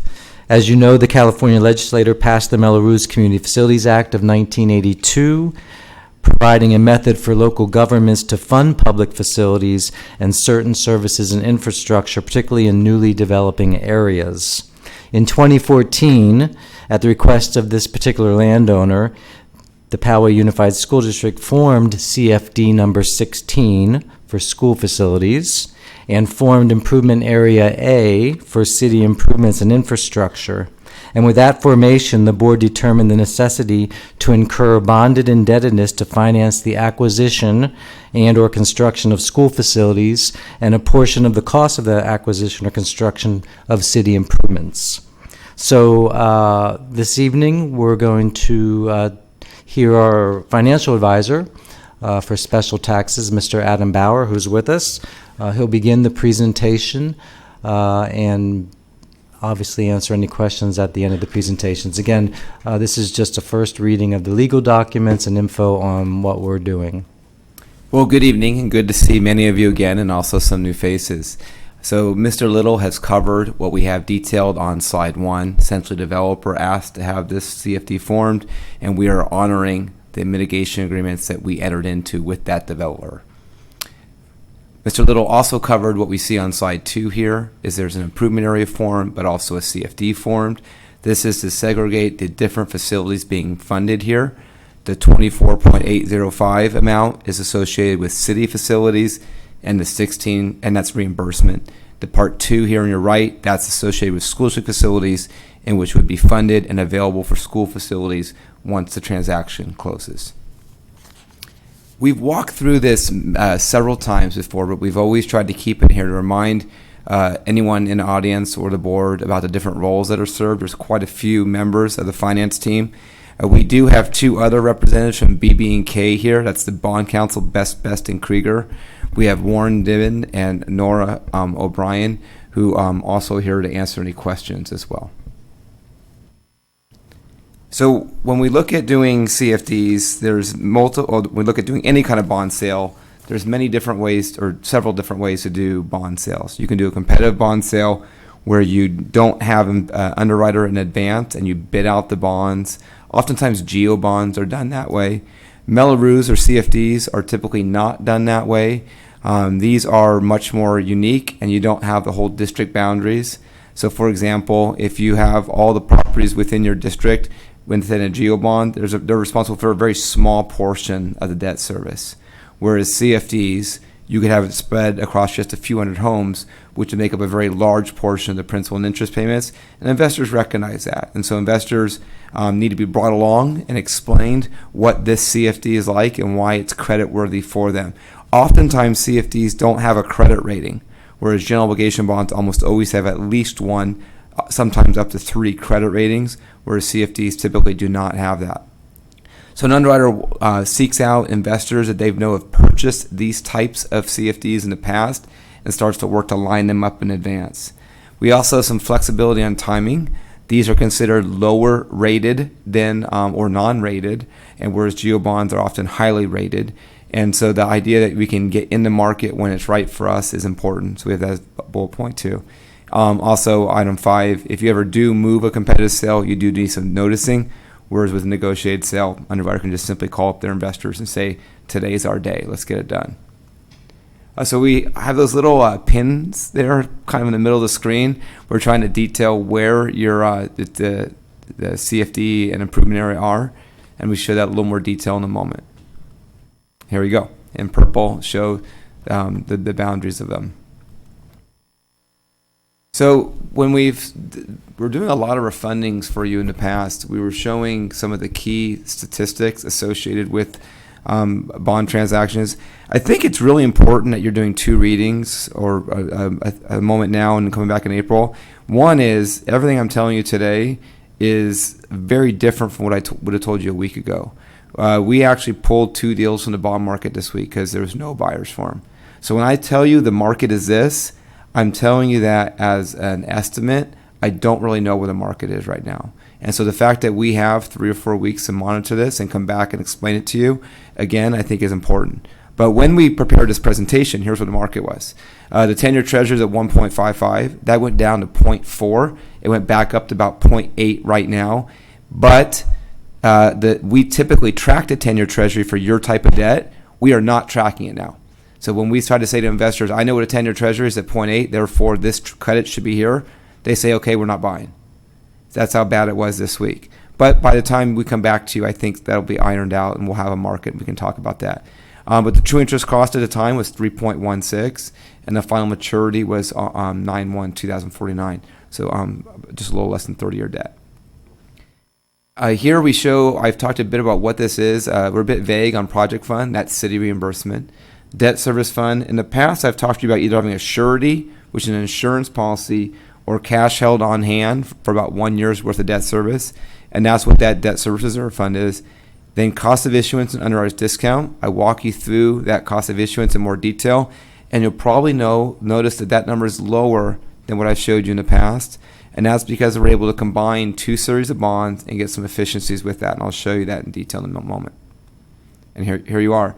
So basically that chart, you've seen this slide from us with different numbers in it throughout the years. But down below, you'll probably notice many of the professionals there have fees that are lower than what they would otherwise charge. And I can show you how that marries up to another slide in a moment. But keep that in mind, 145 These are all costs that we can control. They report directly to the district. When I've talked to you in the past about having sureties and insurance, I told you we bid that out. We weren't quite sure what those numbers are, but in this case, all these professionals report to the district. So now here is the CFD, and this is for the school improvements. Looks very similar, just different par amounts, same numbers all the way through because it's the exact same credit. Here, 16 million for projects, that's the one change. But now look at the cost of issuance on this one, 95,000. And so by combining these two, we're able to have overall a higher cost of issuance than if we just did one. But if you did two separate transactions, we're much lower than we otherwise would have been there. And so here you can see how those break down to the bottom chart on how that compares. So that was one of the things that we spent quite a bit of time in September talking with district staff about. Was the district knew they had some projects that you needed to fund, and so since the developer had this request in, and we wanted to honor that request, would it make sense to marry these two up? And there certainly are some efficiencies for doing so. And just to quickly talk about the two projects, particularly that we're recommending be funded with these bonds. One is the Oak Valley Middle School expansion project that Mr. Coster just reviewed for us. Currently, that's an $8.9 million project, and we're funding it with surplus funds from our CFD. But as you know, we've been working with Mr. Bauer and our planning team to bring to the board, I think next month or the month after, a special tax reduction plan. And we can use those surplus funds to help reduce the taxes across other CDs or all CFDs. So we're recommending that we sell enough bonds to support a pro rata share of the Oak Valley project to the tune of $2.5 million. And then use that 2.5 that I just talked about to help with the tax reduction program. And then, of course, the larger project, which is part of our facilities master plan, is in recognition that Del Norte High School continues to grow. We're looking at probably somewhere between 60 to, we're still working on those projections, but I think 60 to 100 students more next year. So as part of the facility master planning work, we met with the school and the principal and the teams out there, and we have a new project for a new building, which is a STEM building. So I believe it's 6 classrooms, 4 science classrooms, thank you, and 2 regular classrooms. We would redo the athletic fields with all new athletic fields to support growing programs there. 2 sod fields, 2 artificial turf fields and 1 sod fields with lights. And then we would add a restroom facility at the baseball, softball field. So all that we're anticipating to cost about $13.5 million of CFD funds, again, related to the enrollment growth at that school. So those should total $16 million of part 2 of the bond sale that Mr. Bauer just referred to. Great. On slide 17, we've detailed the schedule here, and obviously we're before you this evening. I think on April 23rd, what I owe you, in addition to anything we do with the special tax reduction program, is an update on the market. I think that when I've spoken with you in the past, I've spoken with a lot of confidence and told you where I got my data from and why I believe we can do what we can do. But like I said, the market has not presented me with an opportunity to be that confident this evening, but I think we'll get some good data before April 23rd. And then that'll allow us to get into the market on or around May 4th, and then close the transaction on May 18th. The developer's already spent almost all the money, so a lot of the money will that day or within a day or two go from the district accounts into the developer accounts to reimburse them, and then that $16 million for projects the district could start requisition against that day. But I thank you for your time and look forward to seeing you on the 23rd. Thank you, Mr. Bauer. Are there questions from the board? No question, but I do want to make a comment. I'm very intrigued by the opportunity to recover some of the CFD money from the Oak Valley construction into the other schools and put some of that responsibility onto this CFD. I'm very intrigued by that concept and look forward to discussing it future. Thank you. Any other questions? No, I'm sorry, I'm jotting down my own notes for later on this one, yeah. Thank you. All right, thank you. That takes us to, where are we now? We're on 8.1. This is our ratification of stipulated agreement for student expulsion. Ms. Osborne. Thank you, Madam President. Tonight we bring forward one enforced expulsion for board approval. Motion to approve. Second. Motion by Dr. Patel, second by Mr. Zane. Any further questions? I know we already had an opportunity in closed session, so, okay, I'll call the vote. All in favor? Aye. Aye. Any opposed? That's 4-0, yes. 8.2, approval of resolution number 42-2020 entitled Poway Unified School District First Annual Women in STEM Day 2020. This one's more fun, Ms. Osborne. Yes, this one is, we are very excited to bring this resolution forward. This resolution recognizes and encourages the efforts of women in the areas of science, technology, engineering, math, or STEM. The Society of Women Engineer Clubs are very active at many of our high schools and are already influencing our elementary girls to foster a strong interest in STEM opportunities in education and future careers. We request your approval for this resolution for the first annual Women in STEM Day for Poway Unified. I love it, and I just want to call out one in particular because I know about it, the Westview's Girl Scouts Day. They had a free Girls in STEM event and hosted over 100 Girl Scouts to share why representation of girls and women in STEM matters, plus how exciting it is as a hobby or a career. And oh gosh, I just love it. Tried to get my girls in, but they were already done. When you offer a free thing that's so cool, I hope they'll do it from now on, every year. And I know Poway High School had an amazing young lady who was all over our Poway Unified Twitter feed, and for her work on, I think all of our high school robotics clubs and things are doing things in this area that are really inspiring. So anyway, my comment, is there a motion to approve? I'll make that motion to approve. I'm excited to. And I'll second it. All right, with excitement, Dr. Patel, motion. Ms. Couvret with a second. And Ms. Akins, you get a preferential vote. Yay. Aye. And everyone else, all in favor? Aye. That's unanimous, 5-0. Thank you for a happy one.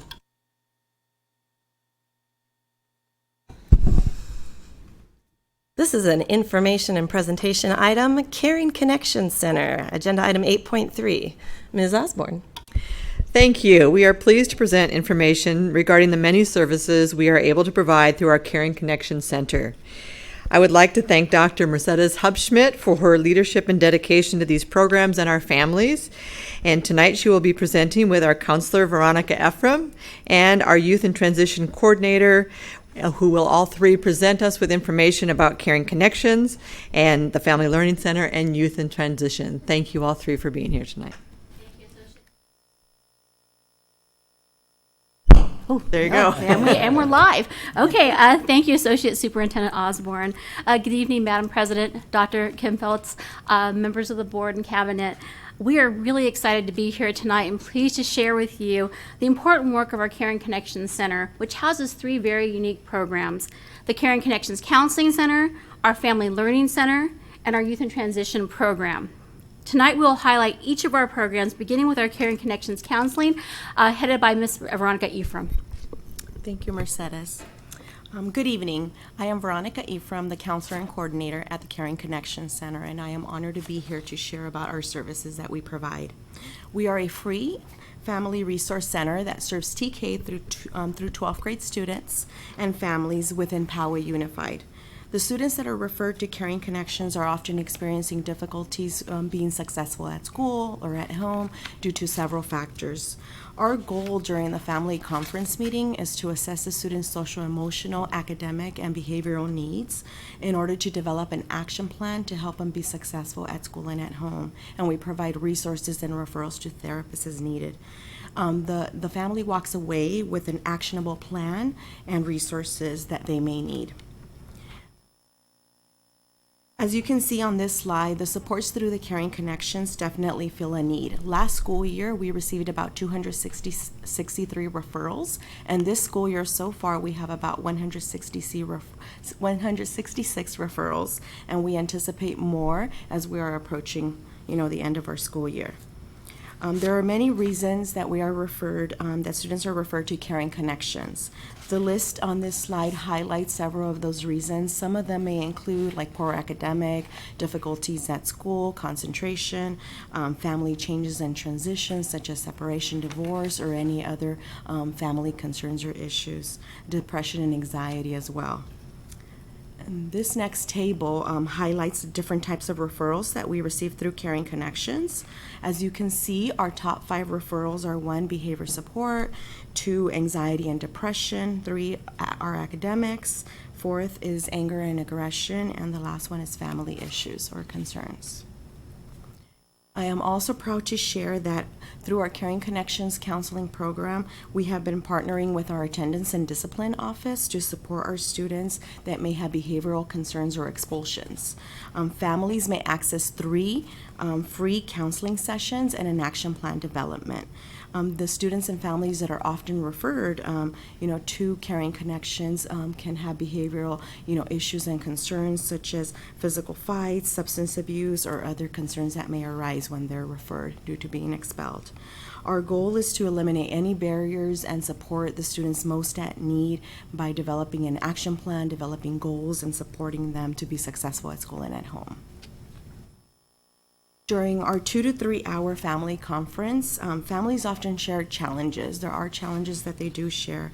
Some of them share challenges with being able to access mental health supports, whether that be due to insurance limitations, work schedules, availability of the therapist. Some of them, share concerns with not being able to pay for out-of-pocket, mental health. Additionally, our low-income families sometimes don't have insurance, or families that do have Medi-Cal, there's really very few providers in the North County that provide Medi-Cal. We are honored to share, though, that through our Caring Connections Center, we offer our services at no cost, as we try to definitely eliminate any barriers for our students and families. And Caring Connections also provides parent education workshops to our parents and families and community on different topics that may meet the needs of our families. In partnership with Jewish Family Services, we provide the free Positive Parenting Program, which is a PPP program. Most recently, this year in January, we had about 80 parents in attendance at the PPP Positive Parenting Program at Pomerado Elementary, which was a great success. It was a high, actually we broke the county record in San Diego County, which was amazing. In addition, our parent education offerings have expanded to include nurturing sexual intelligence, preparing positively for puberty, power struggles, and screen time, just to name a few. And as I conclude sharing our work at the Caring Connection Center, here are a few testimonials from families that have benefited from our services. Thank you for your time and letting me present about our services. And now I turn it over to Mercedes Hutchins. Thank you, Veronica. On behalf of our district ELL coordinator, Christine Cloutier, and our parent liaison, Claudia Provost, I will be sharing the work about our Family Learning Center. As we strive to support all learners in our district, we recognize that many of our families who immigrate to the United States and enroll in Poway Unified would benefit from additional support as they transition to our school system. This is where the Family Learning Center, or what we refer to as the FLC, comes in. It's open after school, Monday through Thursdays, and it's supported with both a bilingual parent liaison and 2 avid trained tutors. Our parent liaison is available to assist parents with any school-related questions. For example, this can include like how to complete school forms or registration or enrollment packets, how to check the grades and attendance of their children, and showing them kind of how to navigate the school system a little bit more. During our open hours, our avid tutors are available. At this point, because we have kids come in who may have word of mouth and similarities, they'll coordinate study groups with the kids. They're able to provide tutoring one-on-one and support the students navigating other supports that may be online, for example. This has been proven to be a much appreciated service, as many of our parents do not read or write in English, thus making it difficult to help their children with daily schoolwork. We are also happy to share that over the past year, we've begun serving our broader English learning community and not just those classified as immigrants. At our center, students have access to a variety of academic success supports, such as textbooks from their school classes that our schools have generously let us borrow, and the ability to use both Chromebooks and desktop computers. For our families who do not have access to the internet at home, families are able to use the internet at the FLC to support school assignments, research, and explore other topics which will help inform their education.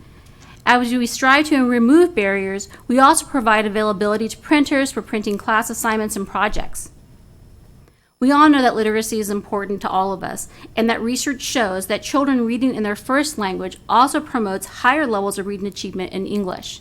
To support this, we have created a primary language library with books in several languages, including Spanish, Mandarin, and Russian, just to name a few.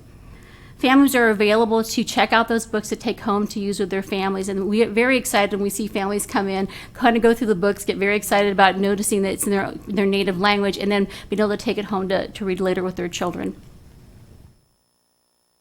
So far this year, our students have visited the Family Learning Center over 400 times. The majority of the students come in for homework assistance, but also work with our tutors on reading support and reading comprehension. I know it always makes us very happy to see them sitting and just going through a textbook and being able to get clarity about what it is that the prompt may be asking, or just going through and making sure that they're smooth in their own reading. These supports are essential for our English learners. We serve all ages at the Family Learning Center. We have little tiny ones for their elementary school all the way through high school, and we're flexible to provide whatever support is needed for our families. As I shared, our center really is about family learning. In addition to our aforementioned programs, we provide parent education as support for our parents. These workshops are facilitated by our Spanish-speaking parent liaisons, who currently serve 6 of our school sites and their respective communities. As you can see on the current slide, our parent liaisons have provided meaningful guidance on a variety of topics, from learning how to check your child's grades, how to manage behaviors at home through love and logic, to supporting the study habits of our children. All parents want their children to experience success at school, and the majority of our parents who access the FLC have not attended school in this country. So our requirements, our systems, our structures sometimes are not familiar. One of our parents, Juana, had shared with me last year how grateful she was to be able to understand the classes and path necessary for her daughter to one day be able to apply to college. Supports provided by the FLC, such as those shared recently, can help families better and more fully navigate the education for their children and with their children. As I close on the Family Learning Center information, I wanted to share a slide of some of the feedback we received from our parents regarding their own experiences at the FLC.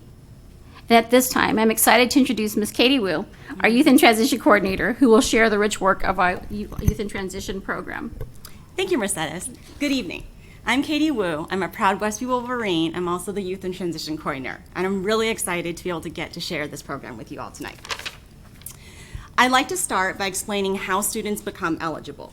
Being homeless does not only mean that a student is sleeping out on the streets. The McKinney-Vento Act lists a variety of housing situations that are not considered, fixed, regular, or adequate. Majority of our families are actually doubled up, meaning that they're living with another person due to loss of housing or economic hardship. In addition, our families are truly transitional. For example, one of our families is comprised of a single mom with 2 high school sons and a middle school daughter with special needs. When I met them last year, they were living in various hotels. Around Christmas time, they came so close to getting an apartment only to have it turn out to be a scam. Thus, there was a period of time where they had to resort to living in their car. Now, I'd like you to take a minute to think about all the things that you do when you go home. Maybe you kick off your shoes, maybe you go into the living room, maybe you go in the kitchen and grab a snack, maybe you take a nap. Now, imagine having to live in your car with your whole family. There's no personal space. There's nowhere to go. You can't just put your feet up. You can't go to the kitchen. There's no restroom to use. There's not even a bed to lay your head. There's a common misconception in Poway that we don't have homeless students. As you can see from our numbers, this is just not the case. In fact, we have surpassed the number of students that we reached at the end of last year, and the school year is not over yet. Our program is increasing as we increase our outreach efforts. I just met with a young high school student who is on her own. She almost cried when she was given toiletries, snacks, some gift cards, and she said to me, "There are other students out there just like me." This data is from the California State Auditor from 2017 to 2018, which shows the deleterious impact of homelessness on graduation rates. As you can see, homeless students have double the rate of suspension, chronic absenteeism, dropping out, and not graduating. Our program aims to help students to remove those barriers so that they can be successful. One barrier we try to remove is that of enrollment. Proper identification of potential youth is so crucial. Thus, I work on training how to properly identify potential youth and remove those barriers. I also work with attendance and discipline to ensure that our students have a smooth registration process. This is particularly important for our non-English speaking families who may not be able to advocate for themselves. Homeless students who are chronically absent is often due to a lack of transportation. Not being able to get to school is a significant barrier. We offer several ways to support, and I work with our families to find the right solution. For example, one of our families is doubled up with 2 daughters. She was an Uber driver, so when she lost her job, she didn't just lose her paycheck, she also lost a way to get her girls to school. We first gave them MTS bus passes, which they later exchanged for PUSD bus passes because the hotel where they were staying at was actually closer to a school bus stop. In addition to getting students to school, another key component is helping our students out academically. According to the California School-Based Alliance, 83% of students who are chronically absent in kindergarten and first grade are unable to read by the time that they're in 3rd grade. These same students are 4 times more likely to drop out than kids who can. Students can't learn if they're sitting in a classroom hungry or if they're worried how they might smell because they didn't shower the night before. Thus, as you can see, we offer a variety of services to help these students, from free lunch to a Chromebook, to extra tutoring and toiletries. Based on our mid-year survey, there are 4 areas of need. MTS bus passes for youth are particularly difficult to obtain. Our funding prohibits us from helping with rental assistance, and we have a limited number of grocery and gas cards. Our families have also asked to be able to access the laundromat so that they can wash their clothes. To conclude, here are some testimonials from our mid-year survey. Thank you so much again for the opportunity, and I'm so grateful to have your continued support for our program.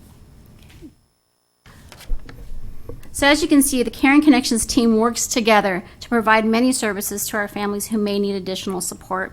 We are fortunate to have a very caring community who asks about our needs, offer support, and really wrap their arms around our programs. And on our slide above, there's just a sampling of some of the different programs in our community and partnerships that we've formed over the past year.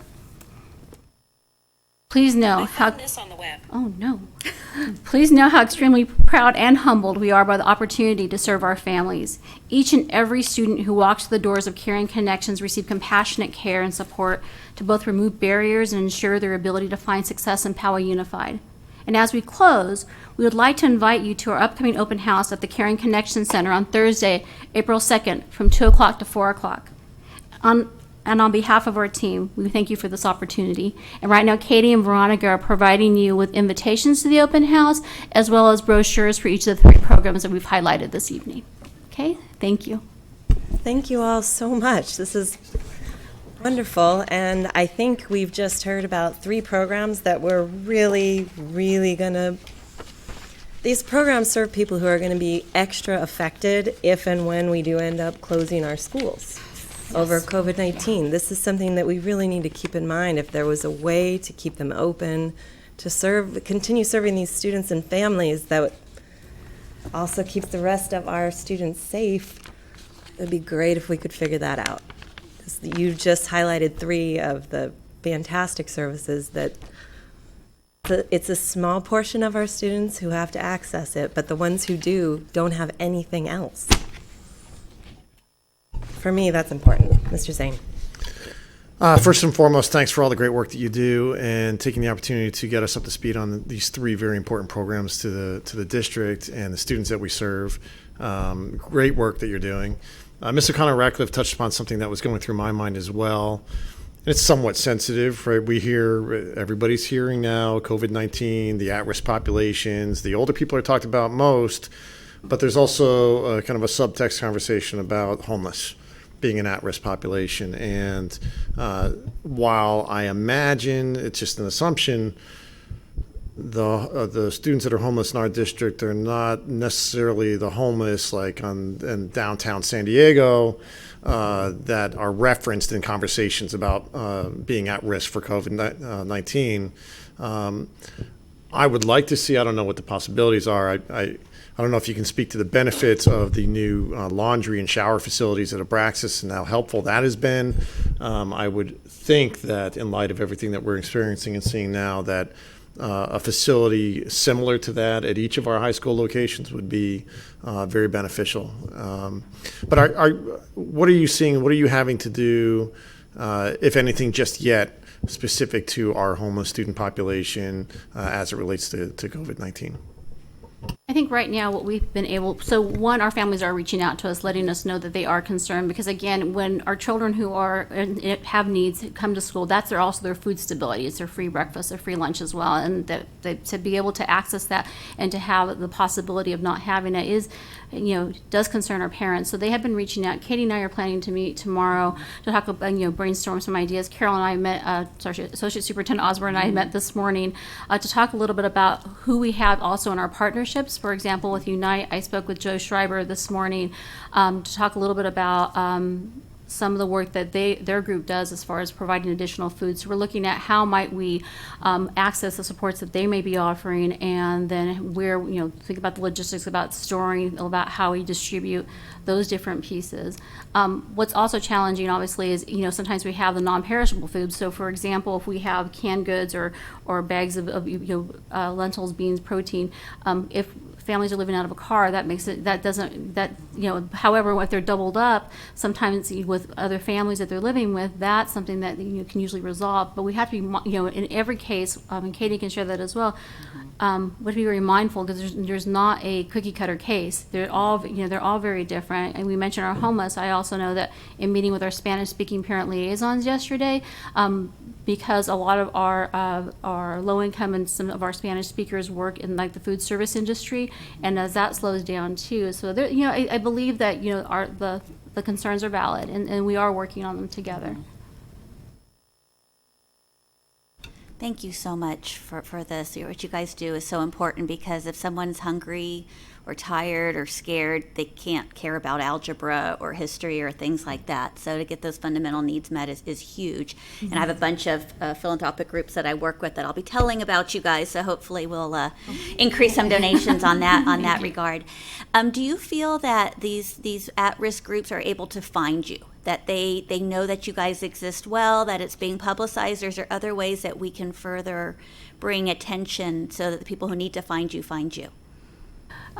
So a year and a half ago now, we wrote and received the EHC-Y grant, the Education of Homeless Youth and Children grant, and that has it was a $50,000 a year grant. We're in the second year of that grant, and so it's provided some additional time and resources to really kind of push outreach.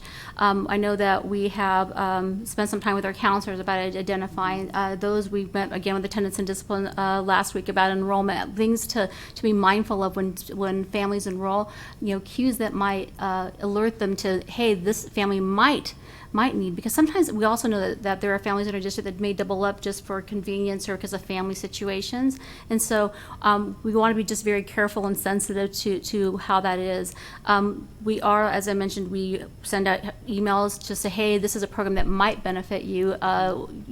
Please contact us. So we again are, to Katie's point during the presentation, we believe that part of the increase in number could also be because of the increased outreach that we are doing. But anytime that we have the opportunity to promote, like for example this evening, we appreciate that time. Absolutely. And then working with the youth in transition, when they graduate, are they given some counseling on the next step, either introduced to adult school or the community colleges, or they help to get internships? Is there any transitional assistance there? You want to just go ahead. Thank you. That's a great question. So something that we are planning to work with is working with EOPS at the community colleges and partnering with them. One of the workshops that I went to actually this year, they actually had a model of that where they started to form very tight-knit relationships with certain counselors at the different city colleges, so that our students can then be alerted that hey, we've got these students coming forward, they may need that extra support and help. So something that one of our goals this year is to work on and give more workshops so that students are more aware of the different opportunities out there. So when I personally meet with students, especially our seniors, that is something that I go over with them to say, hey, like, services don't end here, you know, there are resources out there, so please obtain them, and then letting them know what those services are. And we do offer as well, when they depart, you know, would you like us to write a letter, you know, verifying your status, so that when you go to the next place, there's not a lot of questions about, well, how do you know, and that verification piece we can help support.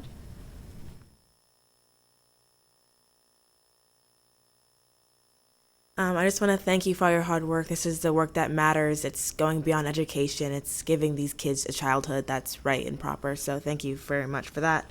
And I also just want to comment that these are the things that we don't see compared to the test scores, the grades, things that people seem to worry more about. So these programs are very important. I also had Ms. Couvret's concern with the student outreach and knowing that those options are available, because for the Youth in Transition program, I can tell the numbers are growing. But I was also just curious, for those parents, a lot of these programs are family oriented. What about those students whose families aren't as caring about their child? And I know we have counselors and teachers and staff helping these students, but what about those kids who don't have that family support? What happens to those kids? Sure. Great question. So most of those students are actually at Abraxas, and so Rebecca Hernandez, who's there, we work very closely together because there is a large population of students there who may not be living with their parents at all, and hence they're considered an unaccompanied minor. They're not in the physical custody of a parent or legal guardian. And so with that said, they do have special needs. And oftentimes, once several kids come, they do often spread the word as well, in addition to the outreach that we do. They start telling friends, and then friends know, hey, you're a safe place. And oftentimes, especially I think with our vulnerable populations, the best kind of stamp of approval is from somebody who is going through that same experience. So once they know, hey, this is a safe place to go, you should go see Youth in Transition. Like, they will help you. They're not going to tell your parents or anything like that. So to me, that is probably the best stamp of approval, so to speak. But in terms of structures, we do work very closely with the counselors because they're often the ones who are on site. I'm not. And so they're the ones who will actually reach out to me and say, hey, gives me background information on the student, and then I would then reach out to that student. So oftentimes it's the counselors who will come forward and let me know. Yeah, and then new this year, one of the things we started doing is we do have intervention counselors now at the middle and high school sites, and so we've asked them to be our point of contacts there. So they're, because of the sensitivity and the privacy laws around who our children are, who identify as youth in transition, they're able to call them in individually, and they do checks on grades. So this is something that was new this year, as far as making sure that we had a dedicated counselor at each of the school sites to be able to support our children there. Thank you, because I know we're short on counselors as well. So, but also for those younger students, transportation, how did they get there? When can they go? That sort of thing. When you mean more like when they come to meet us? Okay, so what we find a lot of times with the elementary age students, they are still a lot of times with their families. When we see unaccompanied minors, it's typically in the high school levels.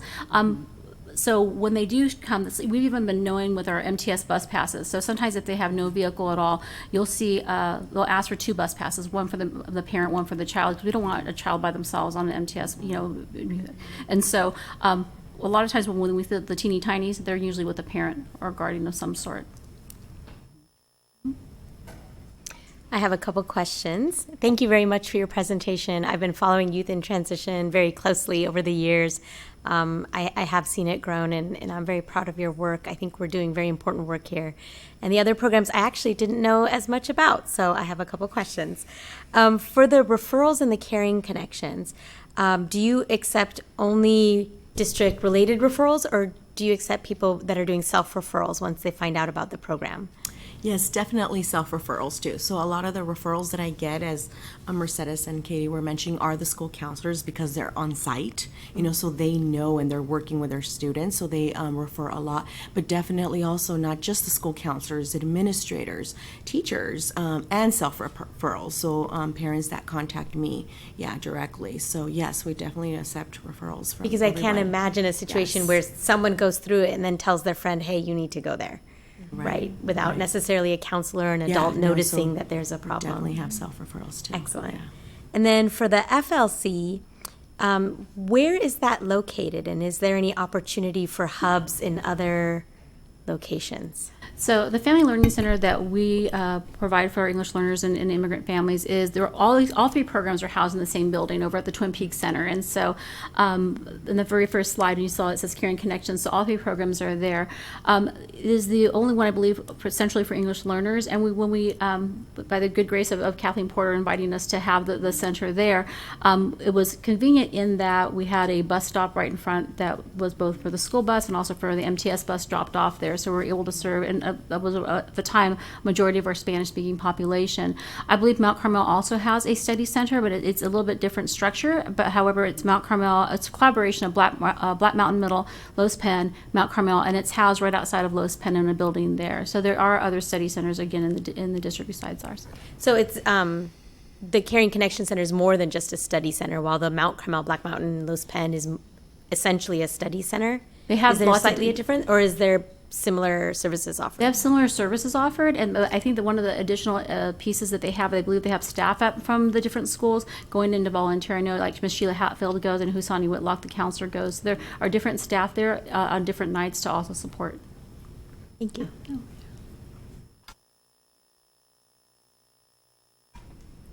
All right, that does it. We're done grilling you. Thank you so much for Thank this you. Thank you. presentation. Thank you for the This was opportunity. great. Thank you so much.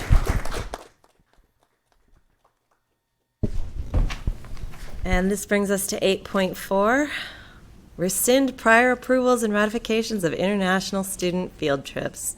Ms. Osborne. Thank you. This item is to ensure that we're able to make changes to previously approved student field trips. At this time, the trip scheduled on March 18th to Sydney, Australia has already been canceled.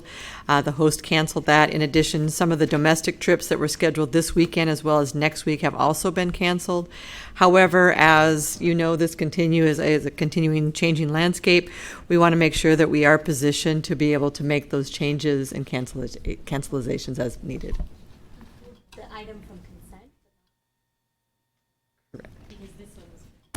Okay, sorry, yes, there's some confusion up here about which one of these we pulled, but yes, this was not pulled. Correct. We're Correct. doing this one, Yes. okay. Any questions on this? It's a bummer.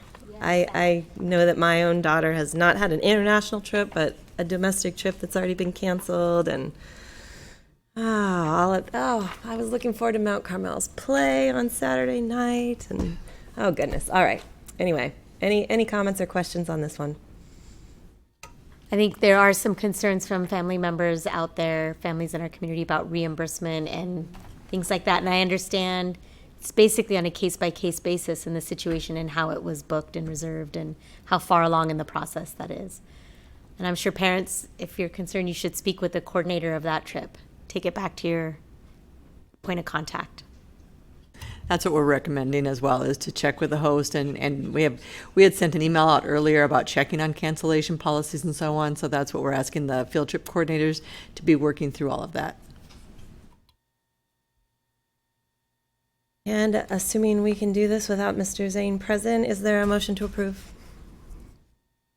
I will sadly make the motion to approve. And I will second. All right, thank you. All in favor? Aye. Aye. Any opposed? All right, that is 3-0. I'm sorry, was this a student board member item? I'm sorry about that. It's okay. What's your vote, Ms. Akins? Aye. 4-0, with Mr. Zane absent. Number 9.1, California Healthy Kids Survey. Ooh, another presentation. Mr. Mizell, your turn. Thank you, Madam President. So the California Healthy Kids Survey, CHICS, is a service provided by the California Department of Education for districts to collect information on the health risks and resilience of their students. CHICS, as you guys know, is administered biannually. The survey assists school districts in collecting and using comprehensive school-related data to identify the health and prevention needs of students and to guide program decision-making to meet those students' needs. CHICS also helps meet the requirements of the tobacco use prevention education funding and contains performance indicators that the California Department of Education has recommended for schools to monitor. Tonight's brief presentation provides a summary of the 2018-19 survey's key findings related to substance abuse, safety, physical and mental health, school connectedness, and developmental supports. Tonight, Cindy Hicks, Emergency Preparedness and Planning Specialist, and Sheila Hatfield, Student Services Specialist, will provide survey results addressing key areas of concern.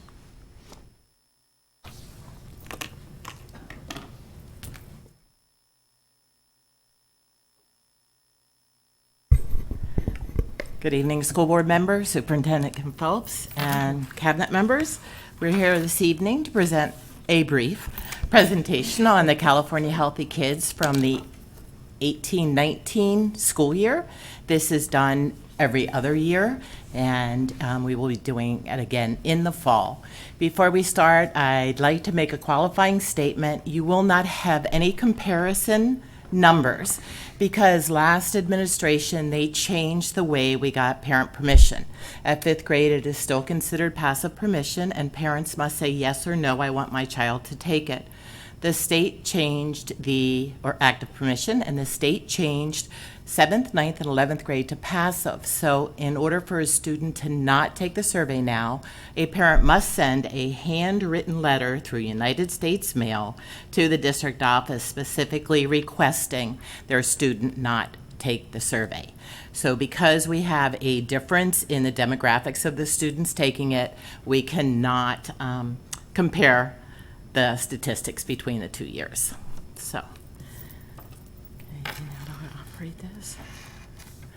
So the purpose of the California Healthy Kids, as Greg stated, is to provide data to assist our schools in creating programs for safe campuses, fostering academic supports, social emotional competencies, engagement and learning, and promoting positive youth development, and learning about the ills of alcohol, tobacco, and other negative behaviors that stifle a developing youth brain. Our survey sample, the target sample would be our enrollment for the students in the year this was given, final number, the students that took the survey, and you can see our response rates.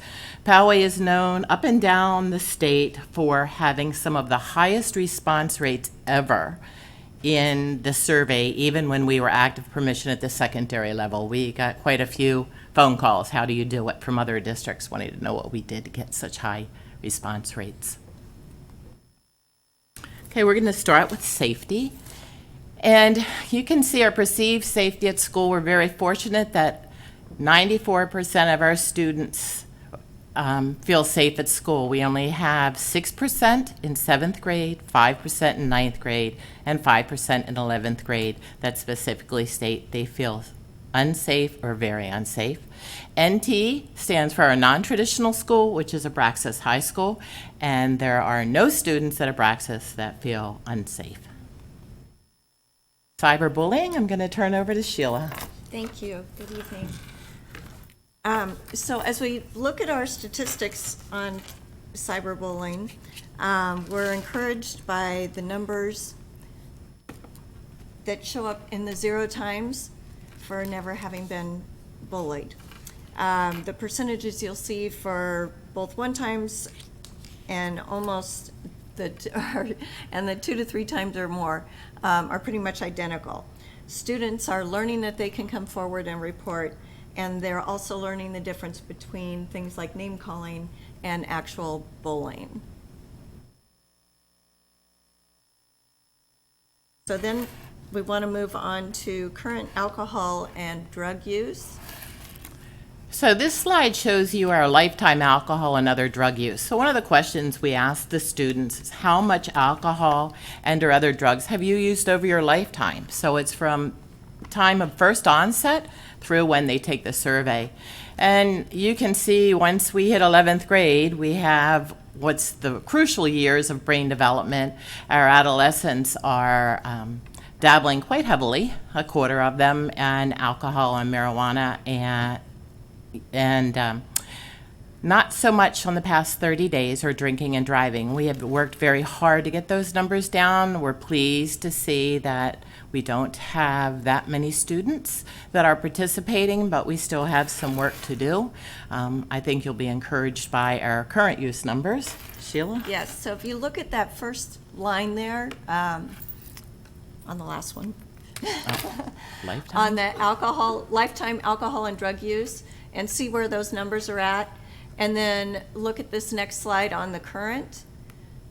And it is encouraging to see that the current numbers have gone down in this instance. So the alcohol and drug use reflects 82% are not using it, and that is encouraging to see. The education our students are receiving in 7th grade shows up in the numbers that you see in the chart as well. So that is encouraging as well. Quick question. How much do you think those levels have changed over the past year since they took the test with the prevalence of Juul and other Yes. e-cigarette vaping devices? We do have that coming up if I can be patient. I can have you wait for okay. But that's a very good question because I'm very passionate about that. Okay. So if we look at perceptions that our students have of marijuana use, you ask them about what they think about how harmful it is. And the youth perception of harm from marijuana use in 11th grade is at 30%. That means 70% don't think there's great harm for occasional use. That is something to pay close attention to. 95% of 11th grade students feel it is not difficult to obtain marijuana. And that's something to pay attention to as well because it's something we need to work on in our society.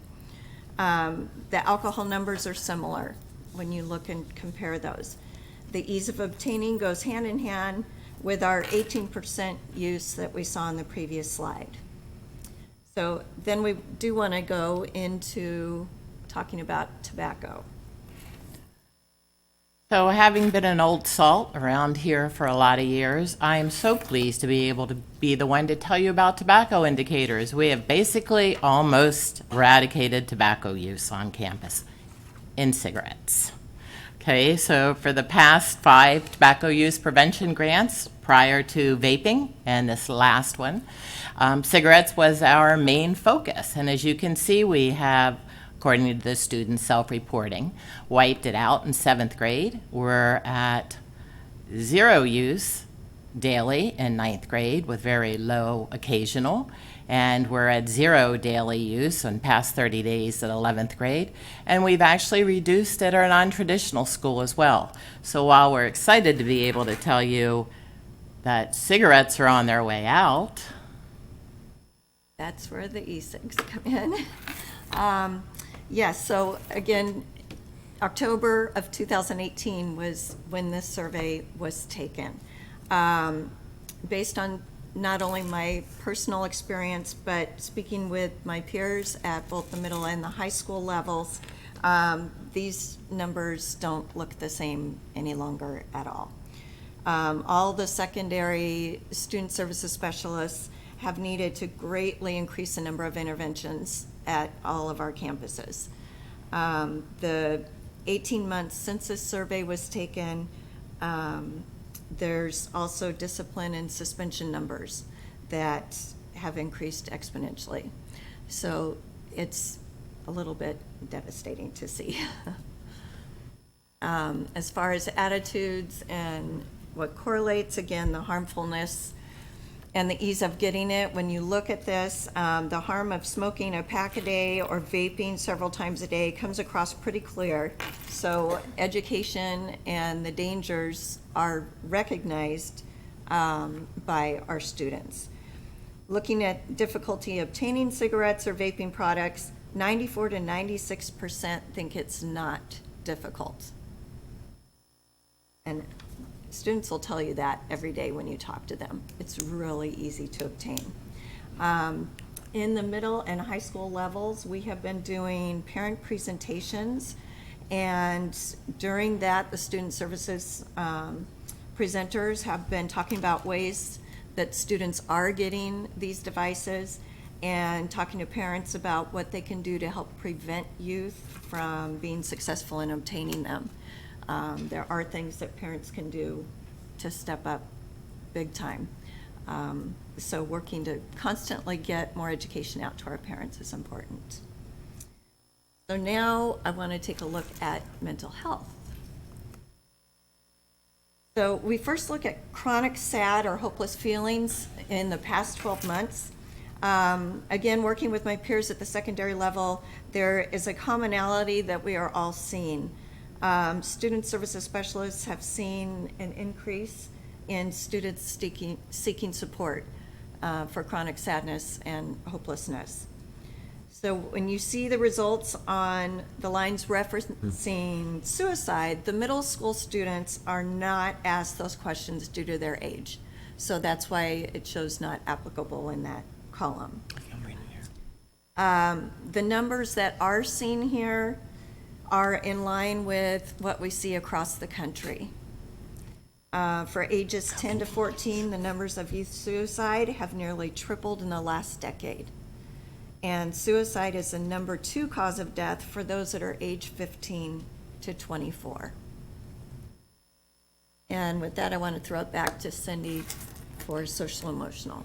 So social emotional, we're very fortunate in Poway that social emotional is right up with academics, and we do recognize that it is a circle continuum and it all goes hand in hand.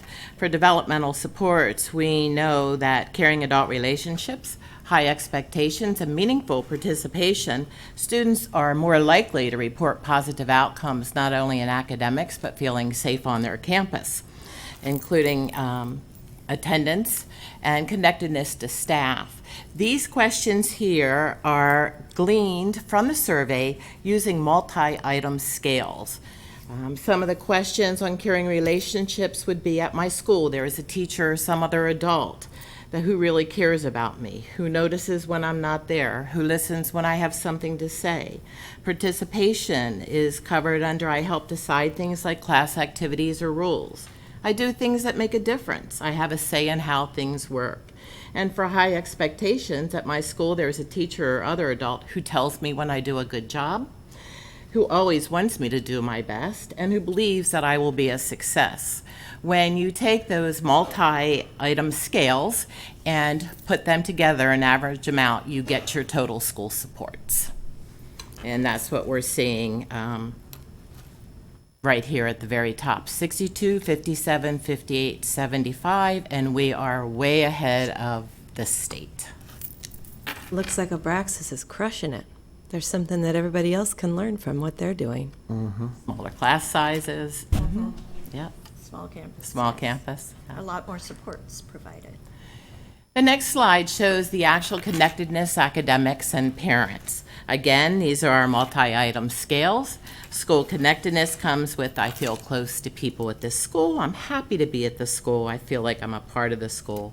I feel safe and treat students or teachers at the school treat me fairly. For our academic motivation, it's I try hard to make sure I'm good. I try hard because I'm interested in my work. I work hard to understand new things, and I'm always trying to do better in schoolwork. Parent involvement, we're again above the state. And our parent involvement, teachers at this school communicate with parents about what students are expected to learn in class.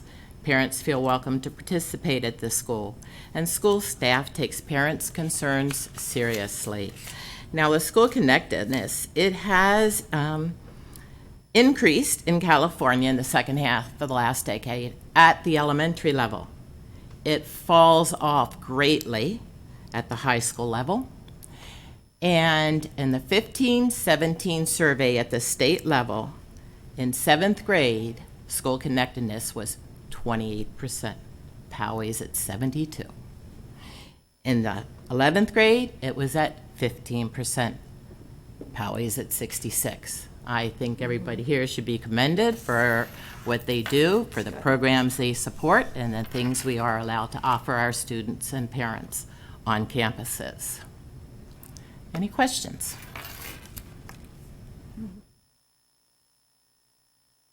I'm floored by a lot of these numbers. While I want to celebrate how much better than the rest of the state we're doing, there are also some big gaps in some of those spaces that I know that we're going to be addressing, and each school is probably looking at their own site numbers and throwing in some goals in their site plans. Yeah. You kind of took me on an emotional ride on a few of these things, and some highs and lows on that. It's so wonderful to see how we beat smoking, only now to be fighting with vaping. And what I love about the study is it's their perception from the kids' own perspective, which is their reality. And question for you is, what do you think is attributing to the increase in suicide rate, and what can we do about it? Well, there's several things.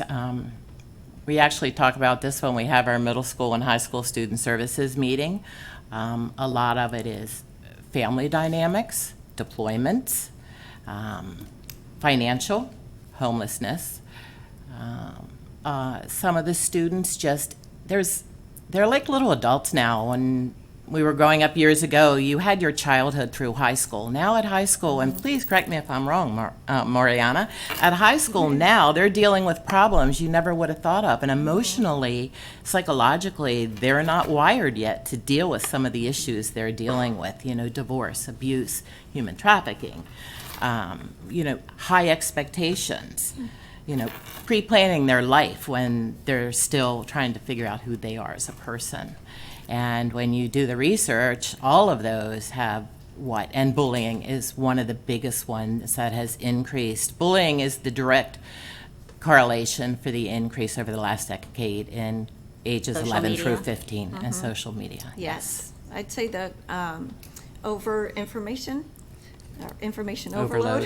overload is a big part of it, because our youth today have way too much knowledge about things that are going on in the whole world, not just in their school environment, in their own community. And I think it's starting to really make a huge impact on our youth. And we're seeing more and more anxiety and stress levels are through the roof.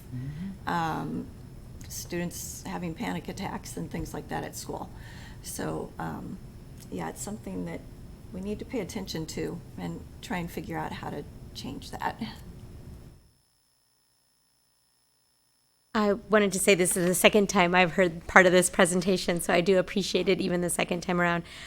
In light of what I heard last time at the SWAC meeting, you did put out that 2-pay survey. I understand that the secondary level, middle schools, the student services there are doing significant, important work with their students at their campus, and one of it is in that fighting the e-cigarette use at school. We know in middle schools it's a problem, and I wanted to give you my appreciation for sending that survey out on short time.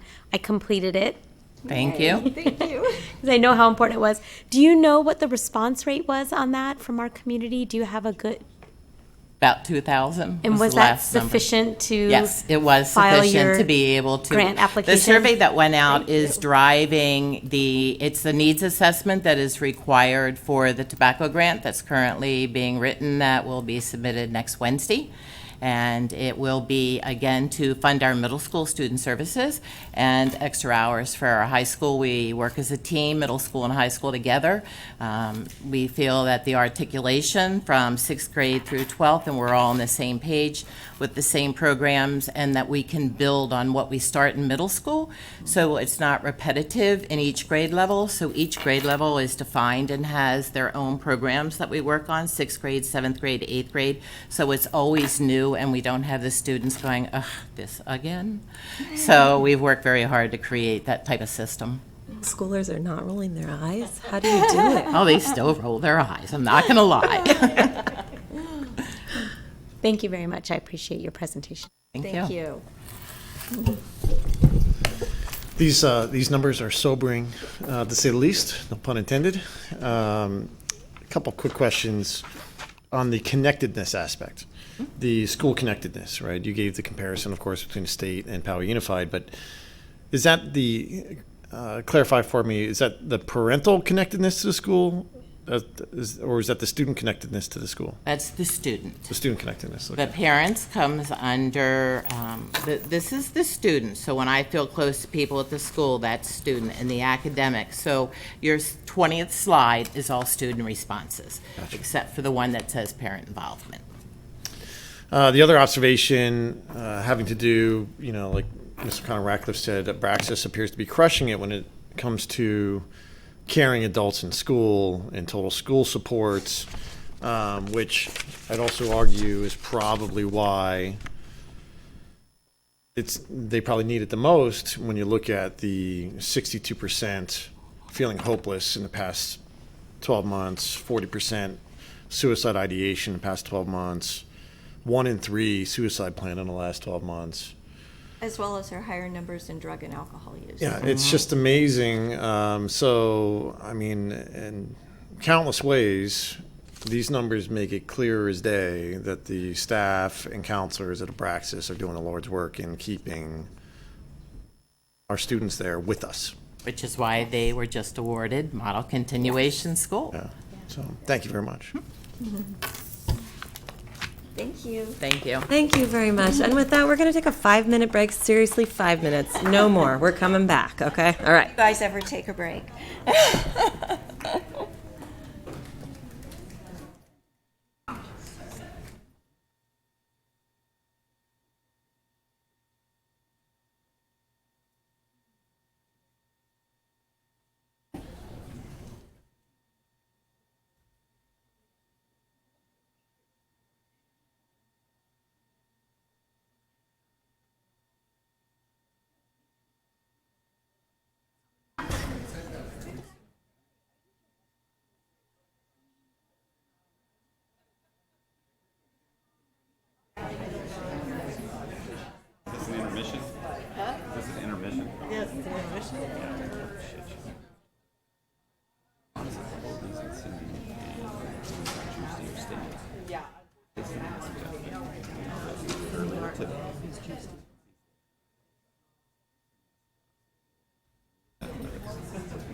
You're the big player here, see if you can sway anybody. And if you can sway anybody, even Sweetwater, I think, is leaning toward not playing. They're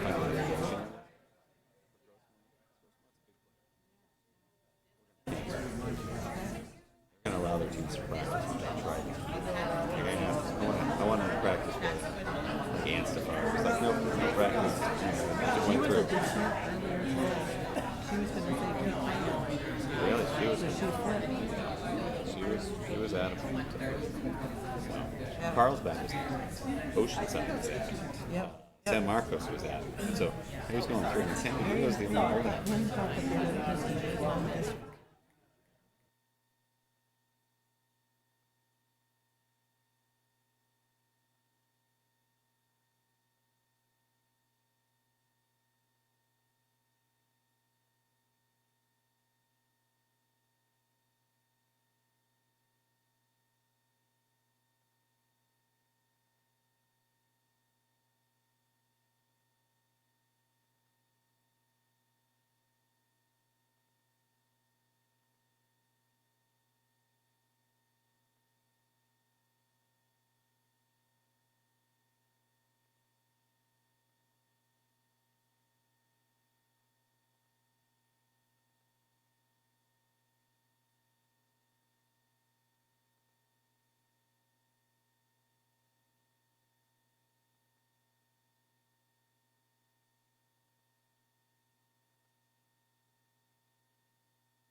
All right, we're back. Come on.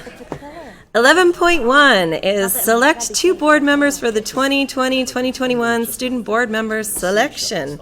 Dr. Phelps, this is your item. Yes, thank you, Madam President. Staff recommends that the board select 2 board members to serve on our interview panel for the selection of our student board member for 2021.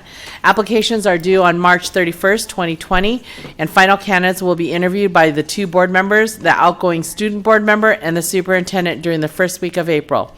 At the April 23rd, 2020 board meeting, the subcommittee will report out their selection and the full board will vote to approve the final candidate.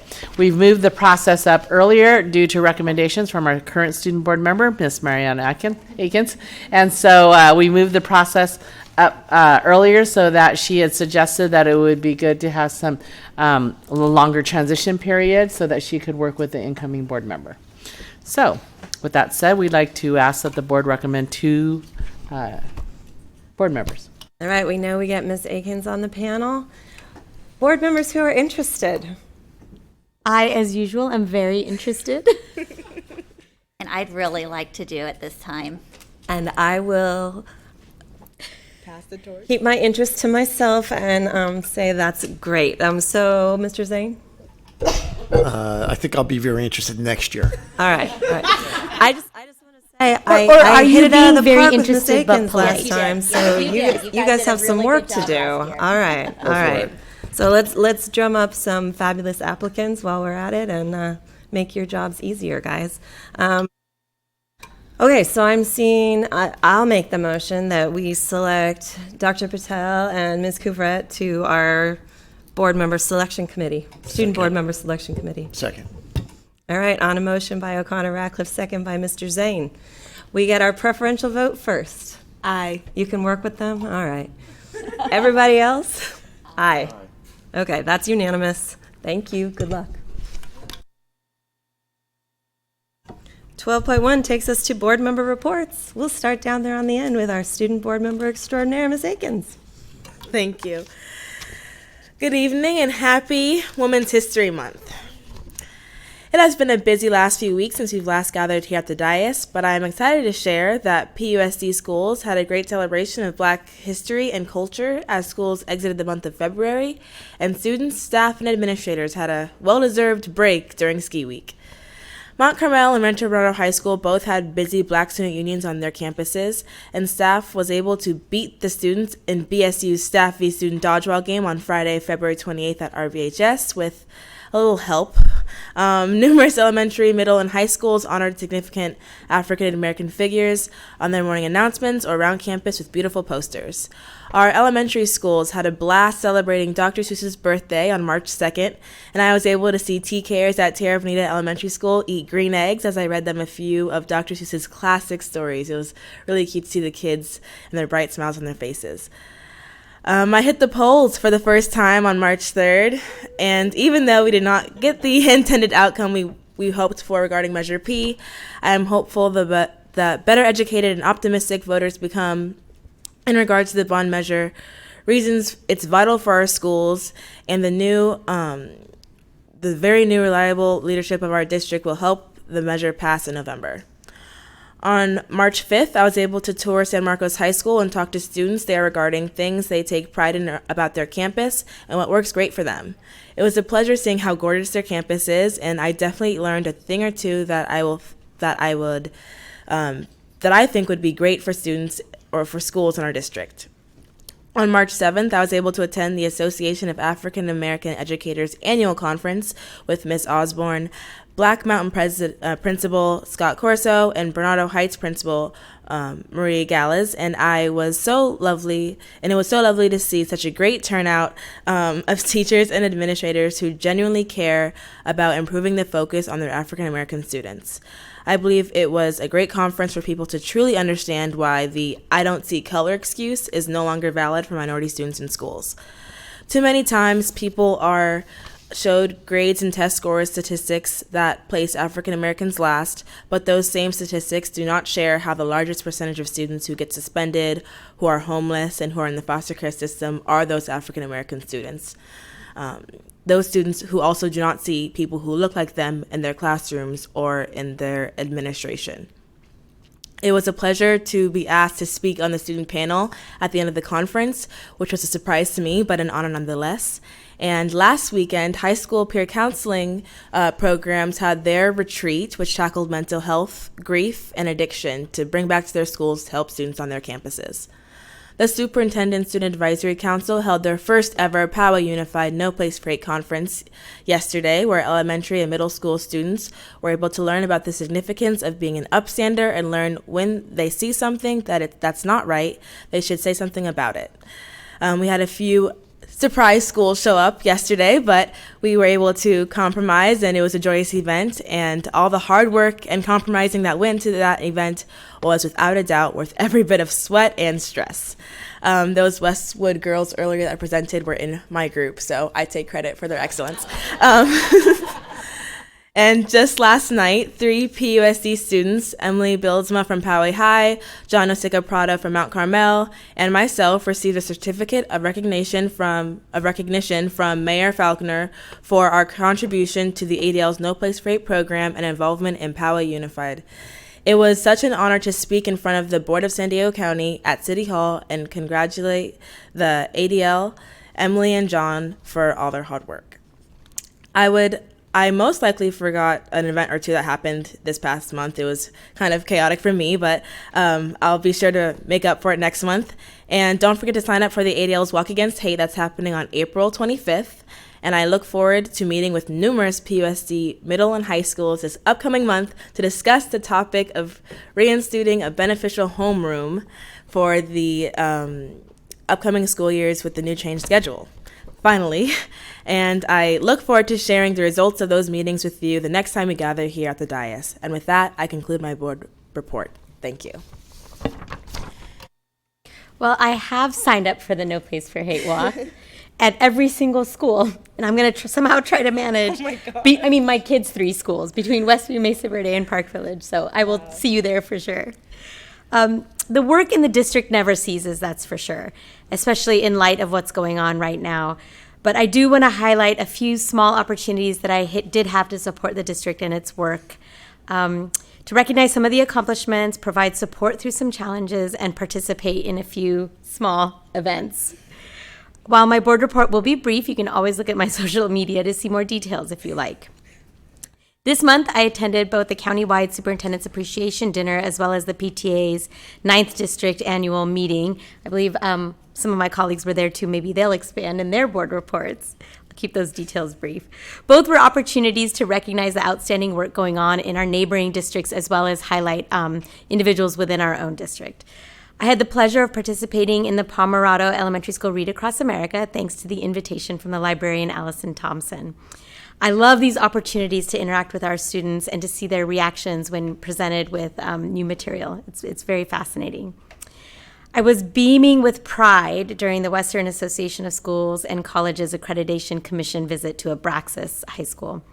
The staff, students, and parents did an excellent job hosting and interacting with the commission and showcasing the wonderful programs at Abraxas. And I had the lovely opportunity of tasting the wasabi lettuce that's growing in their aquaponics garden. It really is fantastic. The wasabi lettuce, you have to try it. Monday was our monthly meeting of the San Diego Region 17 Delegate Assembly.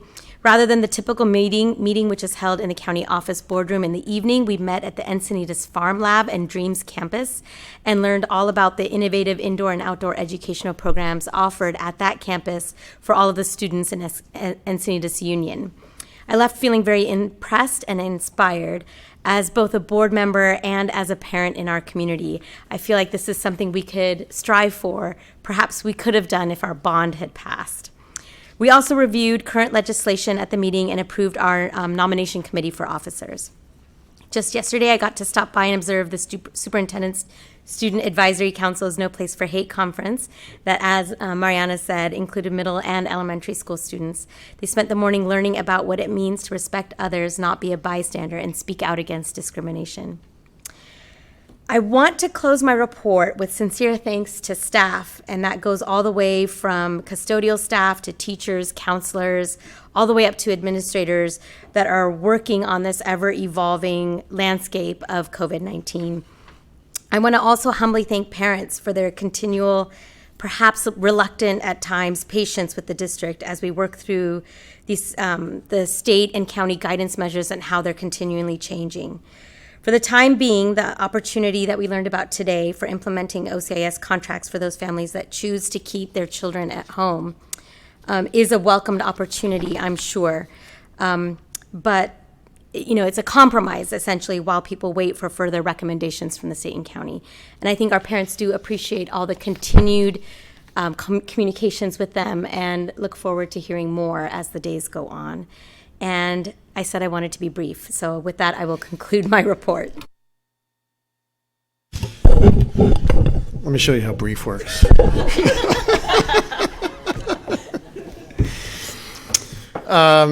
First and foremost, thank you to board members and staff who extended kind words of support to me, considering my absence last month and being out of state to be with family. Since last month, I have had an opportunity to attend a few things, including, I believe it was the District Safety Committee a few weeks back here in the DO, the Superintendent Appreciation Dinner, the WASC meeting with staff at Rancho Bernardo High School, and the No Place for Hate with the ADL at Rancho Bernardo High School the other day. I saw you in the circle leading those kids. Great job, as well as Ms. O'Connor Ratcliffe was there. Just briefly in closing, just an expression, a wish for everybody: just be safe, take care of yourself, be considerate of others, and you know, it sounds cliche, wash the hands, and you know, hopefully we don't have to take any drastic measures as a district, and we'll see everybody here again back next month. I'm actually going to be short today, too. We had fantastic presentations, so I know it's getting late. I want to say congratulations to all the high school teams that won CIF. There's a lot of them, and I know I got to enjoy some great CIF games, so that was a lot of fun. I had a wonderful 2-hour meeting with one of our dyslexia pros in the community, and she just couldn't say enough about Mr. Mazzell, and I just wanted to call him out on that she's so happy with how things are moving along in that boat, and that's just so wonderful to see that progress, and hopefully we'll keep making progress. So when someone of her caliber shows praise, I want to pass it on. I enjoyed our RB High School WASC, and I know that school gets to show off because it does so many wonderful things that all the people who are there doing it steal and take back to their own districts. Lemasters and Brown noser. Well, he's really good at it, so it's all good. I enjoyed the superintendent dinner because we can always appreciate all her hard work. And then it was so nice. I just had to call out the board presentations today for the students because we need that in light of everything else that's going on. I do have so much confidence when I came here to hear what you guys are doing to fight the virus and get us set up so that if we do have to close the schools, we have so many different plans in place to support our families. And that's wonderful to be able to share that now that I know it firsthand. So I want to thank you all for working so hard on that. And for that, I will pass it on. All right. Well, we had a week off, and I was sick for 2 weeks. I've had a fabulous month. I've been around for a week and a half or so at this point, but I did cancel a couple of meetings in a row with our new Personnel Commission director, so I'll be calling you. I'm back. I'm disappointed. I was really looking forward to seeing some of our visual and performing arts coming up in the district, and disappointed that circumstances for our health and safety reasons we have to cancel all of those. But Westview's VAPA celebration and Mount Carmel's West Side Story were on my calendar for the next 2 nights, and that I'm unhappy about that. I'm not going to ask you to refund my ticket money, though, so that'll be my contribution there. The PTA Founders Breakfast was wonderful. I'm not going to elaborate, but I did make it to that one. The No Place for Hate conference that the Superintendent Student Advisory Council put on was really amazing. I was there for a couple hours, and that was outrageously outstanding. So I'm glad it was yesterday instead of tomorrow. We might have had to cancel it. I'm excited about everything that we've got going on. I'll just close on a positive so I don't talk about COVID-19 again. Student board member applications are due March 31st, so get them in. Come on, this is a fun thing to do. You can learn a lot. Talk to this one down here. Hopefully she'll say nice things. Thank you.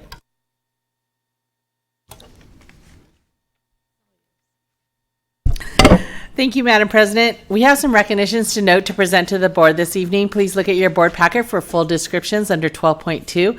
I encourage you to read them, but in the interest of time, I'd like to highlight just a few. At Abraxas High School was named one of only 43 model continuation schools in the state by the California Department of Education. Very proud of that. Yay. Rancho Bernardo High School band director Dwayne Otani was selected as the state recipient for the California Music Educators Association Band Educator of the Year Award. Yay! Poway High School sophomore Madeline Nguyen was recognized as a National Girls Living in STEM awardee from the STEM Ecosystems for her efforts to increase STEM access for girls. Yay! So part of my report, I was going to announce and say that I was looking forward to our annual PUSD recognition dinner coming up on March 26th, but due to our recent news, that event will be postponed to a later date. And that's a fantastic Poway Unified tradition where we get to celebrate all of our wonderful teachers of the years and employees of the years. Every spring is musical theater season in PUSD, and this month our Studio 701 interns wanted to highlight all the work that goes into bringing these performances to the stage.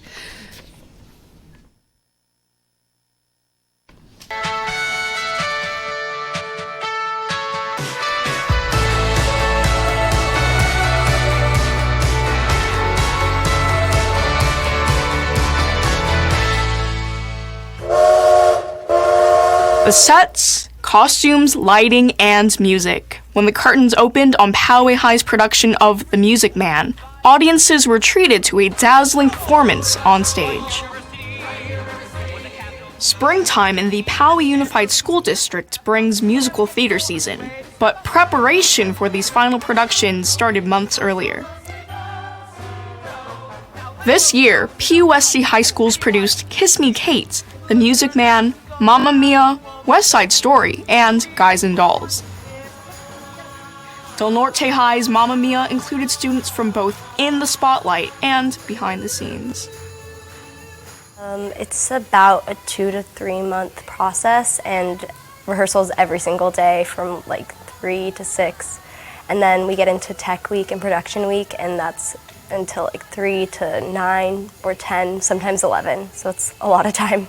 We'll be standing in the wings and we'll see the audience's faces, or we'll like see them just get excited on the monitor, and it's like, and like even during blackouts when the lights finally come up and they see what we've done, it's so rewarding. Everybody backstage is super excited.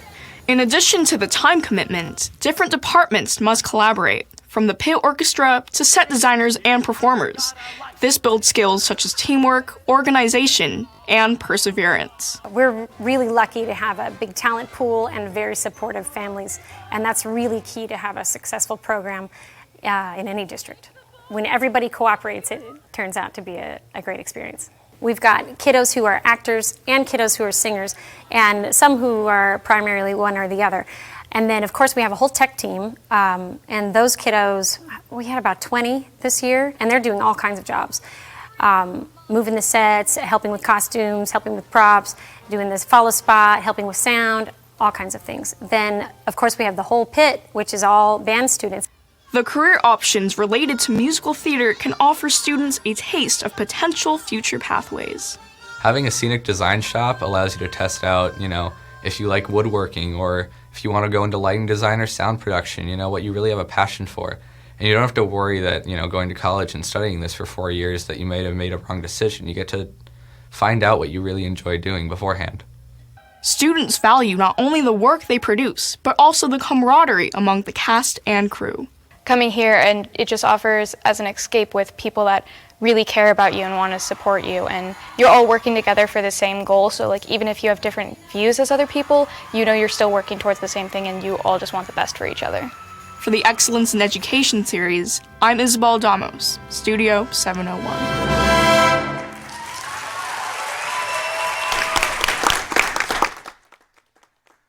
We're fortunate because we have such talented kids, and I was looking forward to attending some more too. So hopefully they'll just get postponed so we can get to see the rest of them.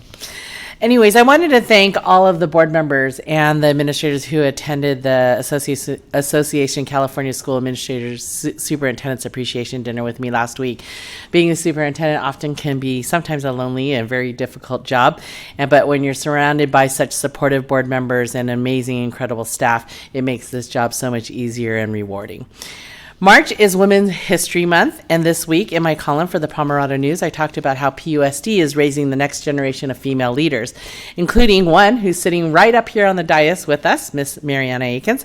It's such a privilege to watch you grow as a leader and all the contributions that you've made in PUSD. Mariana and other members of our Superintendent Student Advisory Council, I call them my kids, planned the first ever district-wide student-led No Place for Hate conference for our elementary and middle school students. It was amazing. They did an amazing job. And I also want to give a shout out to Ms. Peck, who isn't here this evening, but she put a lot of work in working with our students to get ready for that. I think we had 13 schools that RSVP'd and actually like 22 schools that showed up. So they quickly really readjusted to prepare for the large number of kids that came. We were excited. We had such a huge and positive turnout. It was a wonderful event. I got a lot of positive feedback from the younger kids.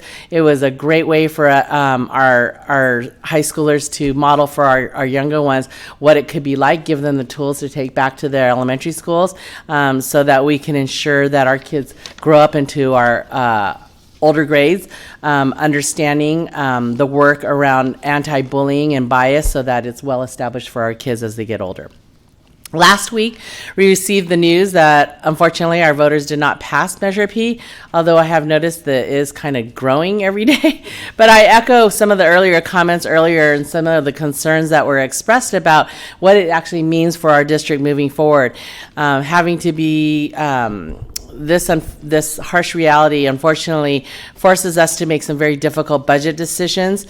We have a budget workshop scheduled on April the 2nd, where we'll have to discuss that and discuss how we'll address some of the dire needs at many of our schools. Unfortunately, this puts us in a difficult situation to look for how do we divert funding from our general funds in order to address some of our major facility needs. Lastly, I wanted to reiterate one more time and thank all of our staff for their hard work, especially in the last several weeks in addressing the COVID-19. Lastly, I wanted to reassure our community members, our community, our staff, and our families that the safety and the well-being of all of our students, our staff, and our families is paramount and our utmost priority. We will continue to work diligently to ensure that we deliver communications to our communities and our staff as expeditiously as possible, and to ensure and to reassure our staff and students that their safety and well-being is our top priority. So that concludes my report. Item 14.0 is adjournment. Our next regularly scheduled board meeting is Thursday, April 23rd, 2020 at 6 p.m., the week after spring break. We hope to see everyone's smiling faces, knowing that all of the health issues have passed by. If not, sit every other seat or something, would you guys? Jeez, come on, social distancing. With that, it is 9:13 and we are adjourned.